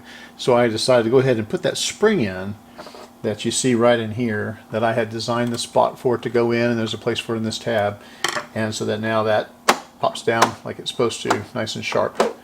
And it goes all the way like it's supposed to. So anyway, just wanted to point that out because I think it performs better with that spring. So it was good to put that in. Yeah, so I took it apart again. As I was looking at the video, I was editing this, I was noticing this noise that you can hear on the video. I wasn't really hearing it in person. So I went in there to say, what in the world's going on? It sounds like it's when it's sitting there running, but it's not in gear. Okay, so what I did was I turned it on, and what I isolated it to is this idler right here was always turning against this motor hub. This is the hub of the motor itself. So earlier I said this was the capstan. The capstan here is, this is the capstan, not the motor. This is the motor. So this was constantly rubbing on the motor, and it was making noise. And I think we're starting to get some wear in there. This is only supposed to be engaged when you kick it into a gear, and it pushes up against this to do the take-up. All right, so you see there it's away all the way. So I went in there to investigate what's going on, and there's a little rod in here that's supposed to pull it down when it's not supposed to be engaged. I don't know if it's wear or whatever, but the rod wasn't pulling it down far enough. So I was left with the option of, do I go in there and bend the rod or something like that to try. I had a better idea. Where the rod came through, there's a window, and it had a lot of slack in there. It just wasn't pulling down enough. So what I did is I just went in there and thought, well, let me do something that's reversible if I don't like it. There comes the garage door. Okay, I'm back from bringing in groceries. So I don't know where I left off, but there's a rod in here. And the way I dealt with how to have it engaged in that window a little bit more, I wanted to do it with something that was reversible if it didn't work out. I didn't want to be in here bending things. And so what I decided to do is I just put shrink tubing over it, and I just kept going over and over and over, basically building up the diameter as if it had a missing pad on it or something like that. Maybe it had, I don't know, but that didn't look like it. But anyway, that built up the diameter, if you will, gave me more radius, so it had more engagement. And now it seems to work pretty well. I'm going to turn it on now. So the motor's now turning, and I'll engage the switch here. So you see it's operating. I'm going to stop it, and you'll see this wheel is no longer turning. This was sitting there turning all the time. It was making noise, and kind of like this. I can't even get it there now because now I made an adjustment. But anyway, and so now that reduces the idling noise quite a bit. Okay, and the rest of the noise you hear is basically the noise of the tires running on this knurled shaft, so that's kind of the way that is. So when I was editing this, I also noticed a couple of things I wanted to mention, so I'm going to bring it in now. One of them is when I introduced that disc of Flying Dutchman, and I talked about George Schulte and Flying Dutchman. Yes, I know it's Richard Wagner. In case you're wondering, does he not know this is Wagner? Yes, it's Wagner. I'm very familiar with Der Ring des Nibelungen and Meistersinger and all that good stuff. Anyway, so yes, I know it's Wagner. The other thing I wanted to mention, and I must have missed it somehow, is how the record function works on this. I didn't actually show the recording because it was a all hands on deck thing to try to show it to you. But basically, if you want to record just on the left channel, you press just this one. You hold it in and then flip it on. If you want to just do right channel, you do this one, you flip it on. These lights illuminate, showing you channel 1 or channel 2. You can hold them both in simultaneously and get both channel 1, channel 2, which you can then plug in as being left and right. You have here, these knobs control the output volume, okay? They also control the input level from the microphone that's in the front, okay? So if you plug in here with a microphone, you need to turn off your speakers, right, so you don't have feedback. But as you're using the mic, whether you're doing one channel or two channels or both, you watch the level meters to try to stay out of the oversaturation level, and you adjust the levels with this, okay? Now, if you're also going in, or you choose to go in, from the auxiliary on the top, okay, this doesn't control the level, this does. These control the level input coming in from the auxiliary, and you're watching that here as well, okay? Now what's kind of cool about this is you can say, is there a reason why they're doing it that way? Yeah. What if you were recording a program to play on the radio or something like that, okay? You could have songs come in from, like, let's say you have a record player set up and you're recording off of auxiliary input so that you're recording off of a record album what you're going to have programming material for your radio. You can use these as basically faders to fade out the song and bring up your voiceover. As you say, okay, here's the temperature today, that was so-and-so we're now going to be, and then as another program starts up, you then bring the background music up, and you say, now here we have so-and-so with such and such a song, and then you bring it on up fully and then bring yourself down. So it's kind of like a mixer. that you could use for creating mixed audio between both the microphone and the auxiliary. That's pretty cool. Anyway, that's solved that problem. I'm going to put this back together again, and then we'll go to put the case up, and we're, close up the clamshell, and I think we're almost done. So let's do that now. Okay guys, we've come to the end of this project. I'm going to box this up, show you how it goes together as a portable unit. Yep, so here we are again. We had to take it back apart. I was just finishing up some things. I finished the video, the thing was all done, and I wanted to try out some different things with some different pair of speakers. And Shake your head. Said it's a shame. so at some point it wasn't even hardly playing. The wow and flutter is just outrageous. And I'm cutting the music short because I have to for YouTube purposes. In fact, I'm going to fast forward just a little bit. Okay, so what's happening is let me zoom in. So right in here, this wheel, okay, goes between the motor, which is, let's see, I'll show you right there, spinning happily along right here. And what this does is this comes up in pinches between the motor here, which has got a knurled shaft, and this right here, which is the flywheel that drives the capstan, which is here. Okay, and so what's happening is, I think, is that when I first started this, I was getting decent gripping and this was going okay, but I think it was been slipping. And I think what we've ended up doing is polishing the outside of this tire to where there's very little grip left on it. So what I'm going to do is I'm going to play it again here, and I'm going to add force on that tire by reaching in here with this screwdriver and just pushing up on here as if to help out this spring. Okay, that's not enough to do the trick, though, I don't think, because I have to apply a lot of force there. It's not the way this spring is designed to be done. All right, but so what I think that does is it means I need to address this tire. I think that it's needs to at least have a trip to the rubber renew and get that thing cleaned up and see if we can increase the coefficient of friction on it, and then make sure we have good contact, and I think that'll help. Otherwise, I'm going to send this off and have that replaced, unfortunately. Anyway, I'm going to take that thing out and we'll take a look at it and see what we think. But first, I'm going to start this up again and demonstrate for you the difference in sound by adding that additional force together. So here we go. I'm going to do it quick because I had to cut it off for copyright.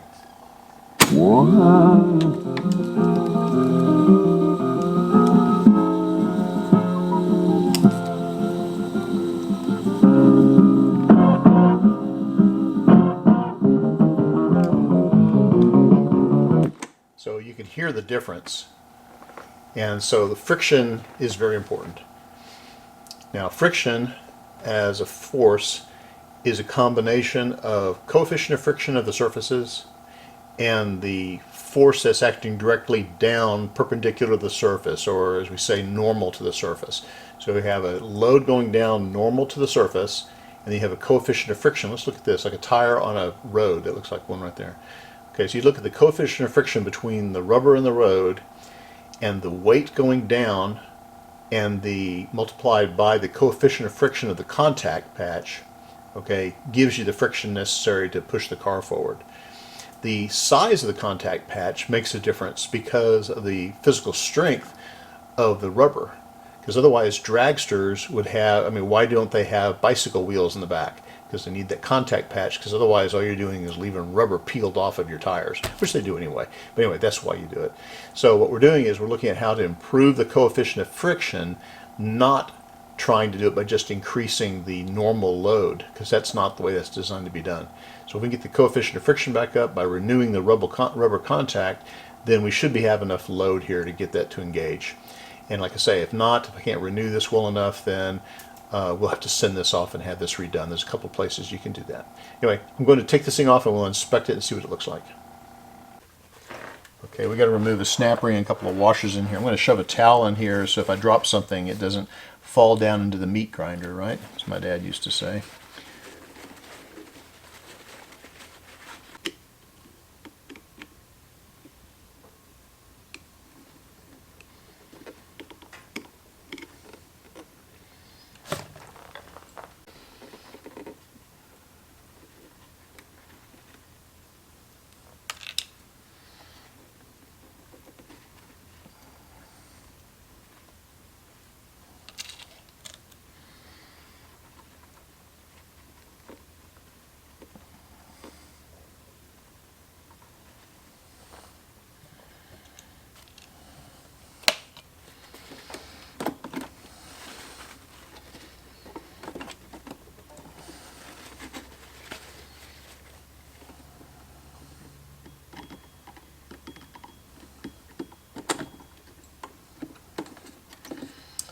Okay, so we got the idler drive wheel, or the capstan idler wheel out, and you see how shiny that is? That is just, that's buffed up, or imagine these are brake shoes, right?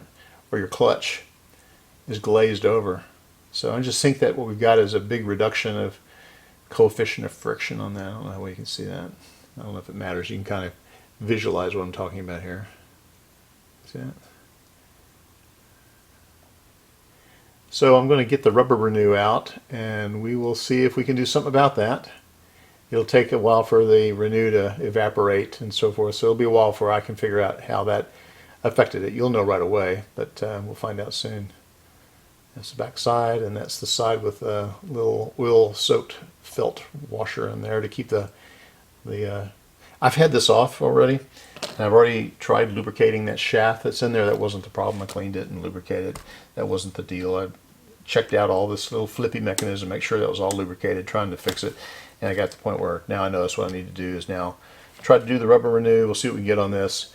And then meanwhile, I'm also going to clean up the diameter of this, and on here I'm going to look at the motion of this piece here. Sorry, I can't see what I'm doing. Hold on. You can look at the motion of this piece here, because this is part of what pulls on it to make sure this has the motion it's supposed to have. It's operated from a push rod here. When I turn this, it pushes that up, and just make sure that that is free to go up as far as it wants to go. It's not going to make that much difference here, though. I think the biggest issue is the glazing. You know, glazing is the right word, but the burnishing maybe is the way to say it, of this wheel. So I'm going to get onto this, and we'll see how it turns out. I need a larger screwdriver.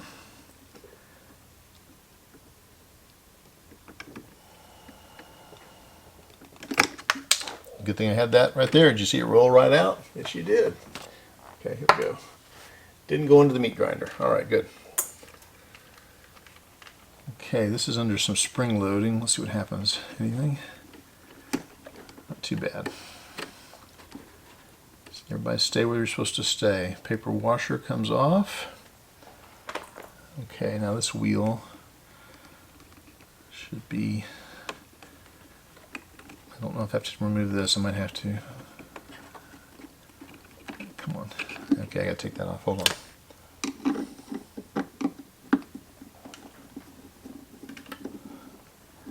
Something kind of interesting here. Maybe I'll show you while I got this off.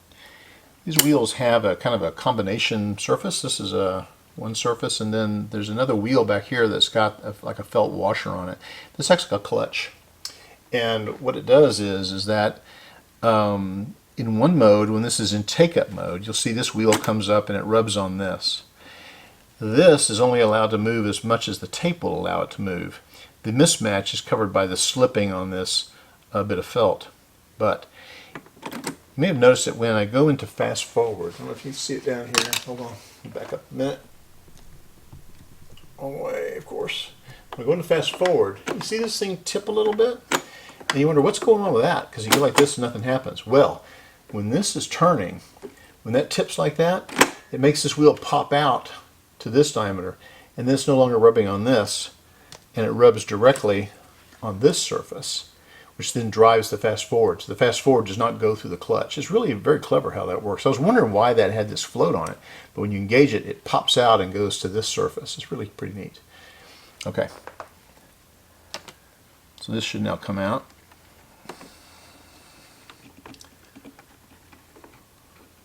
Come on.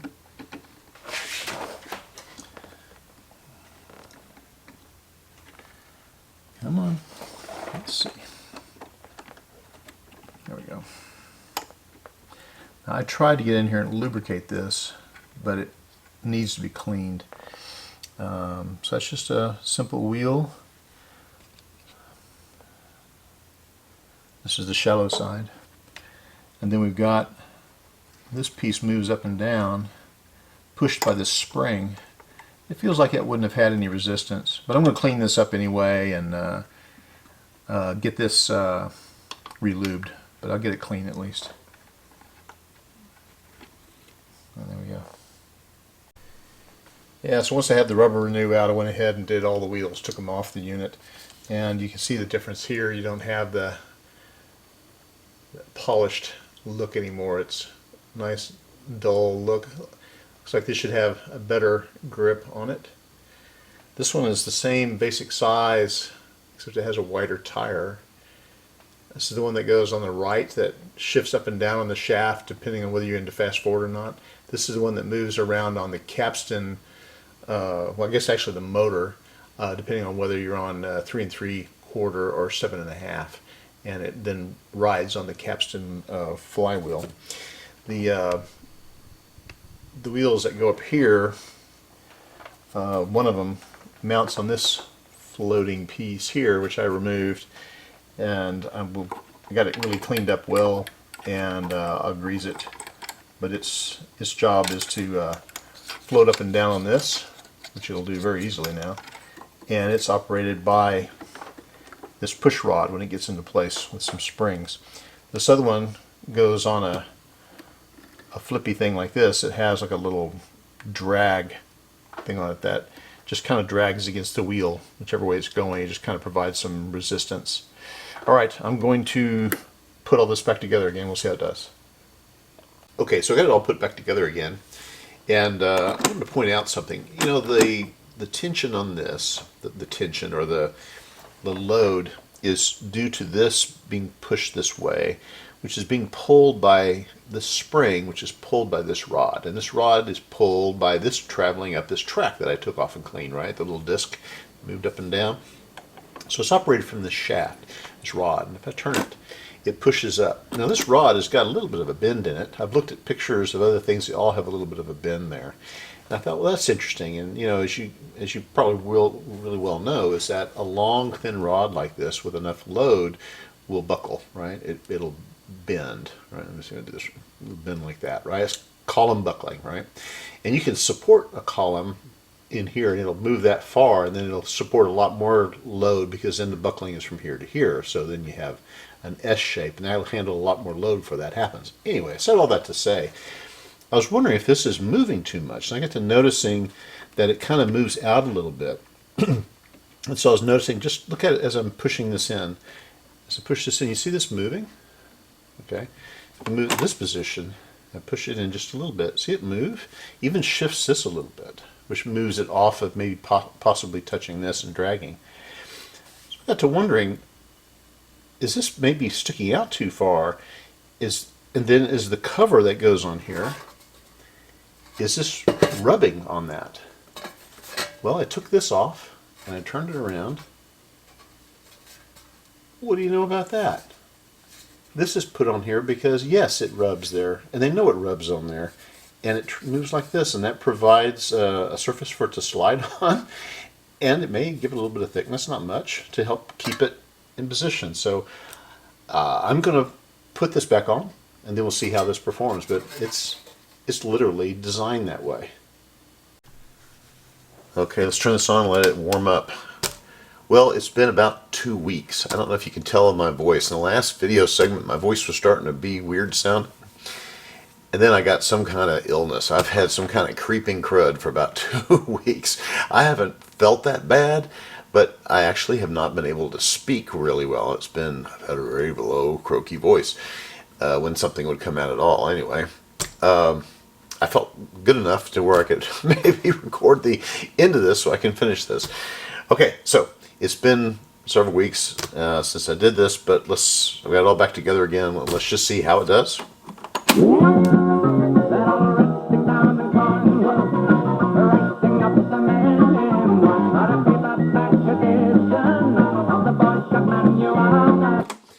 think it sounds really good.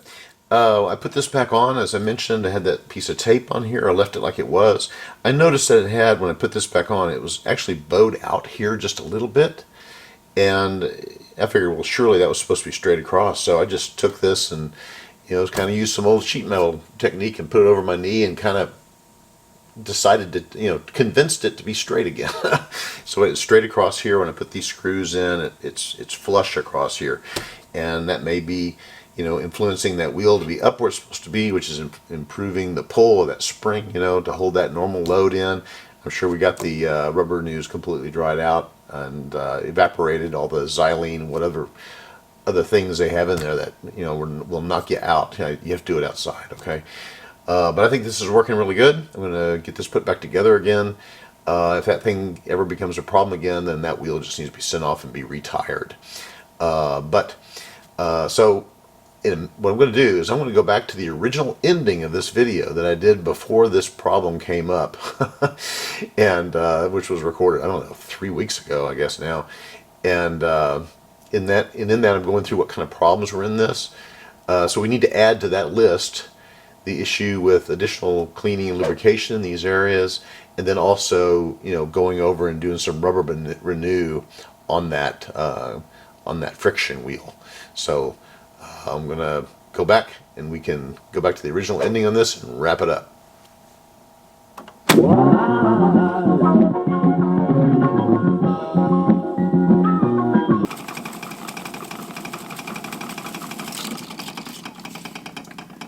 And there's a demonstration of how that tape switch works. It shuts off everything when the tape runs out. Cool.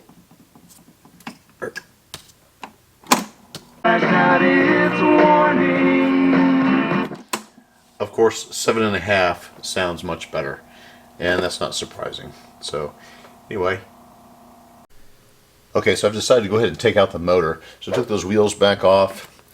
This can kind of come back out of the way like that.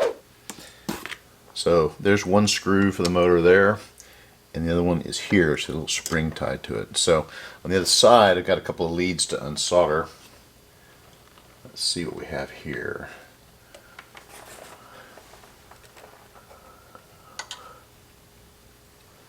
Okay, here's the motor out. I've left the connections connected to it. I didn't need to undo them. I'll just draw it right in.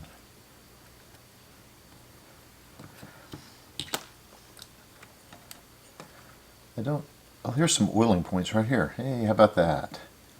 How about that? Okay. Didn't see these before. Can you see those there? These two tubes. I noticed they stuck through the front. They weren't identified as what they were. I wasn't sure what they were. Zoom in on that. Yeah. So these 2 point are oiler points that go into the bearings inside the motor. See? And they were actually sticking through from the front. So you could lay this thing like on its back and dribble some oil down in there. That's good to know. That wasn't in the manual I saw anywhere. So you had to remove screws to get the motor out to oil it. So that'll feed it right where it's supposed to go. That's good to know. You guys have one of these? Some oil points here for your motor. You have to take the motor out.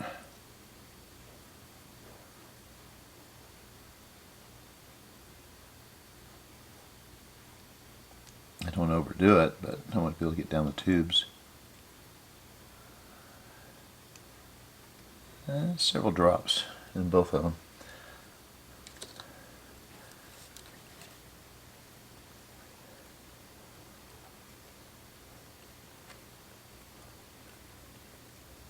Good.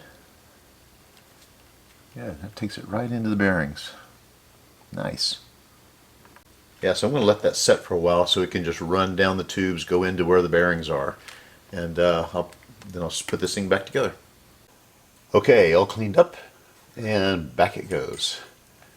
Yeah, that looks a lot better. Put the oil in the lubrication tubes, left it where it could run down into all the tube bushings that are in there, and it spins really nice. Okay, put it back in. So there it is, spinning happily away right down. Very quiet. I'm not going to redo other parts of this video where I was trying to wrap this up because I went in and did this last. Just because I just wanted to see if there's anything I could do at all about that residual noise. And I think that did the trick. Look at that thing in there humming along. Okay, so if you guys want to know where you oil this thing, let me back up a little bit so you can get your bearings. Okay, all you got to do is take the front cover off, lay it on its back, all right? And then if you look right here, can't hardly see it here, but those two little tubes surface right there. Get in there with a needle, stick it in there, and you add some drops, and you leave it laying on its back, and those oils will run down and go to the two bearing surfaces that are in there. And that thing's spinning away, just nice and quiet. I must admit, I should have done that earlier. Anyway, that's good. I'm glad I did that. Look at her go. Quiet as can be. Awesome.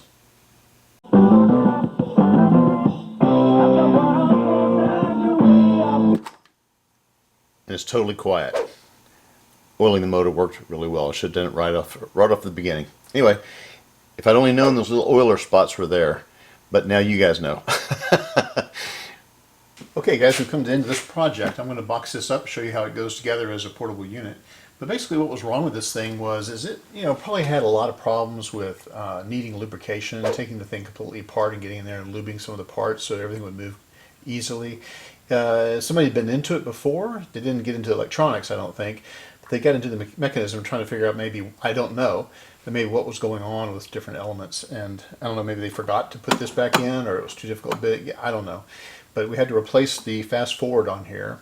One of the main things was lubrication on the capstan. We found out after we ran it for quite a while, demonstrating how it went. That's the good thing about playing something, to see if something comes up. And we got that taken care of. And then I guess maybe when somebody was getting ready to let it go, it wasn't working properly, and it was just simply because there wasn't a tape in here. And so this broken tape sensor was thinking that the tape had broken, and that's an automatic feature that keeps it from just paying the tape out onto the ground. Okay, so anyway, we're going to put the thing back up. I've got the cord stowed, put the power cord wrapped up. It goes into this compartment up the top. Also made up some leads for external speakers other than the ones that are here, so that my brother can have this to use. This all goes at the top, and the top just simply closes and latches. Okay. The speakers have a little pouch in them for storing the cord. So I've got it in the pouches, and this zipper still works, the other one doesn't, but we got that one to work, where we can use it. Okay, so these go onto the front, and they work by using these. This is the catch on the bottom, and then these are the hinge halves on the top. So the way they go is, this goes on, attaches up here at the top, like this, and then it folds down. Normally you would do this laying flat on its back. I'm not doing it right now, trying to demonstrate it, but I think maybe I should do it. Yeah, let me do it properly. Hang on a minute. Alright, so when you're done, you take this, there's a handle here to grab it by. I'll show you the lid at the top.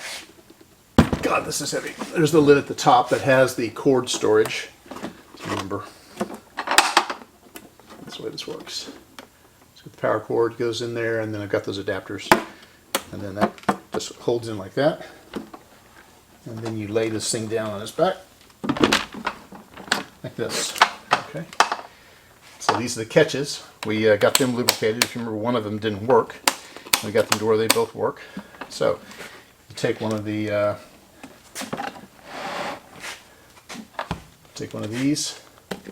and using these hinge pieces here, just hook it on like that, and this closes down like so and latches. Same thing on this side.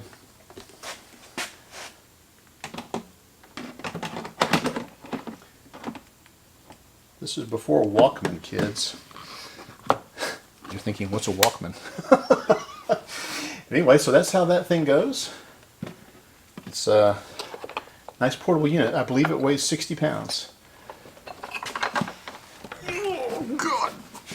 I'm leaning over. That's why it's heavy. Right. All right, guys. So there you go. I appreciate you hanging around and watching me work on this 60-year-old reel-to-reel, portable reel-to-reel. It's been kind of an interesting project, a little bit of a different thing for me to be working on, and I kind of enjoyed the change. Anyway, so that's it for this one. Appreciate it. See you guys later. Thanks. Bye. Yeah, portable tape player.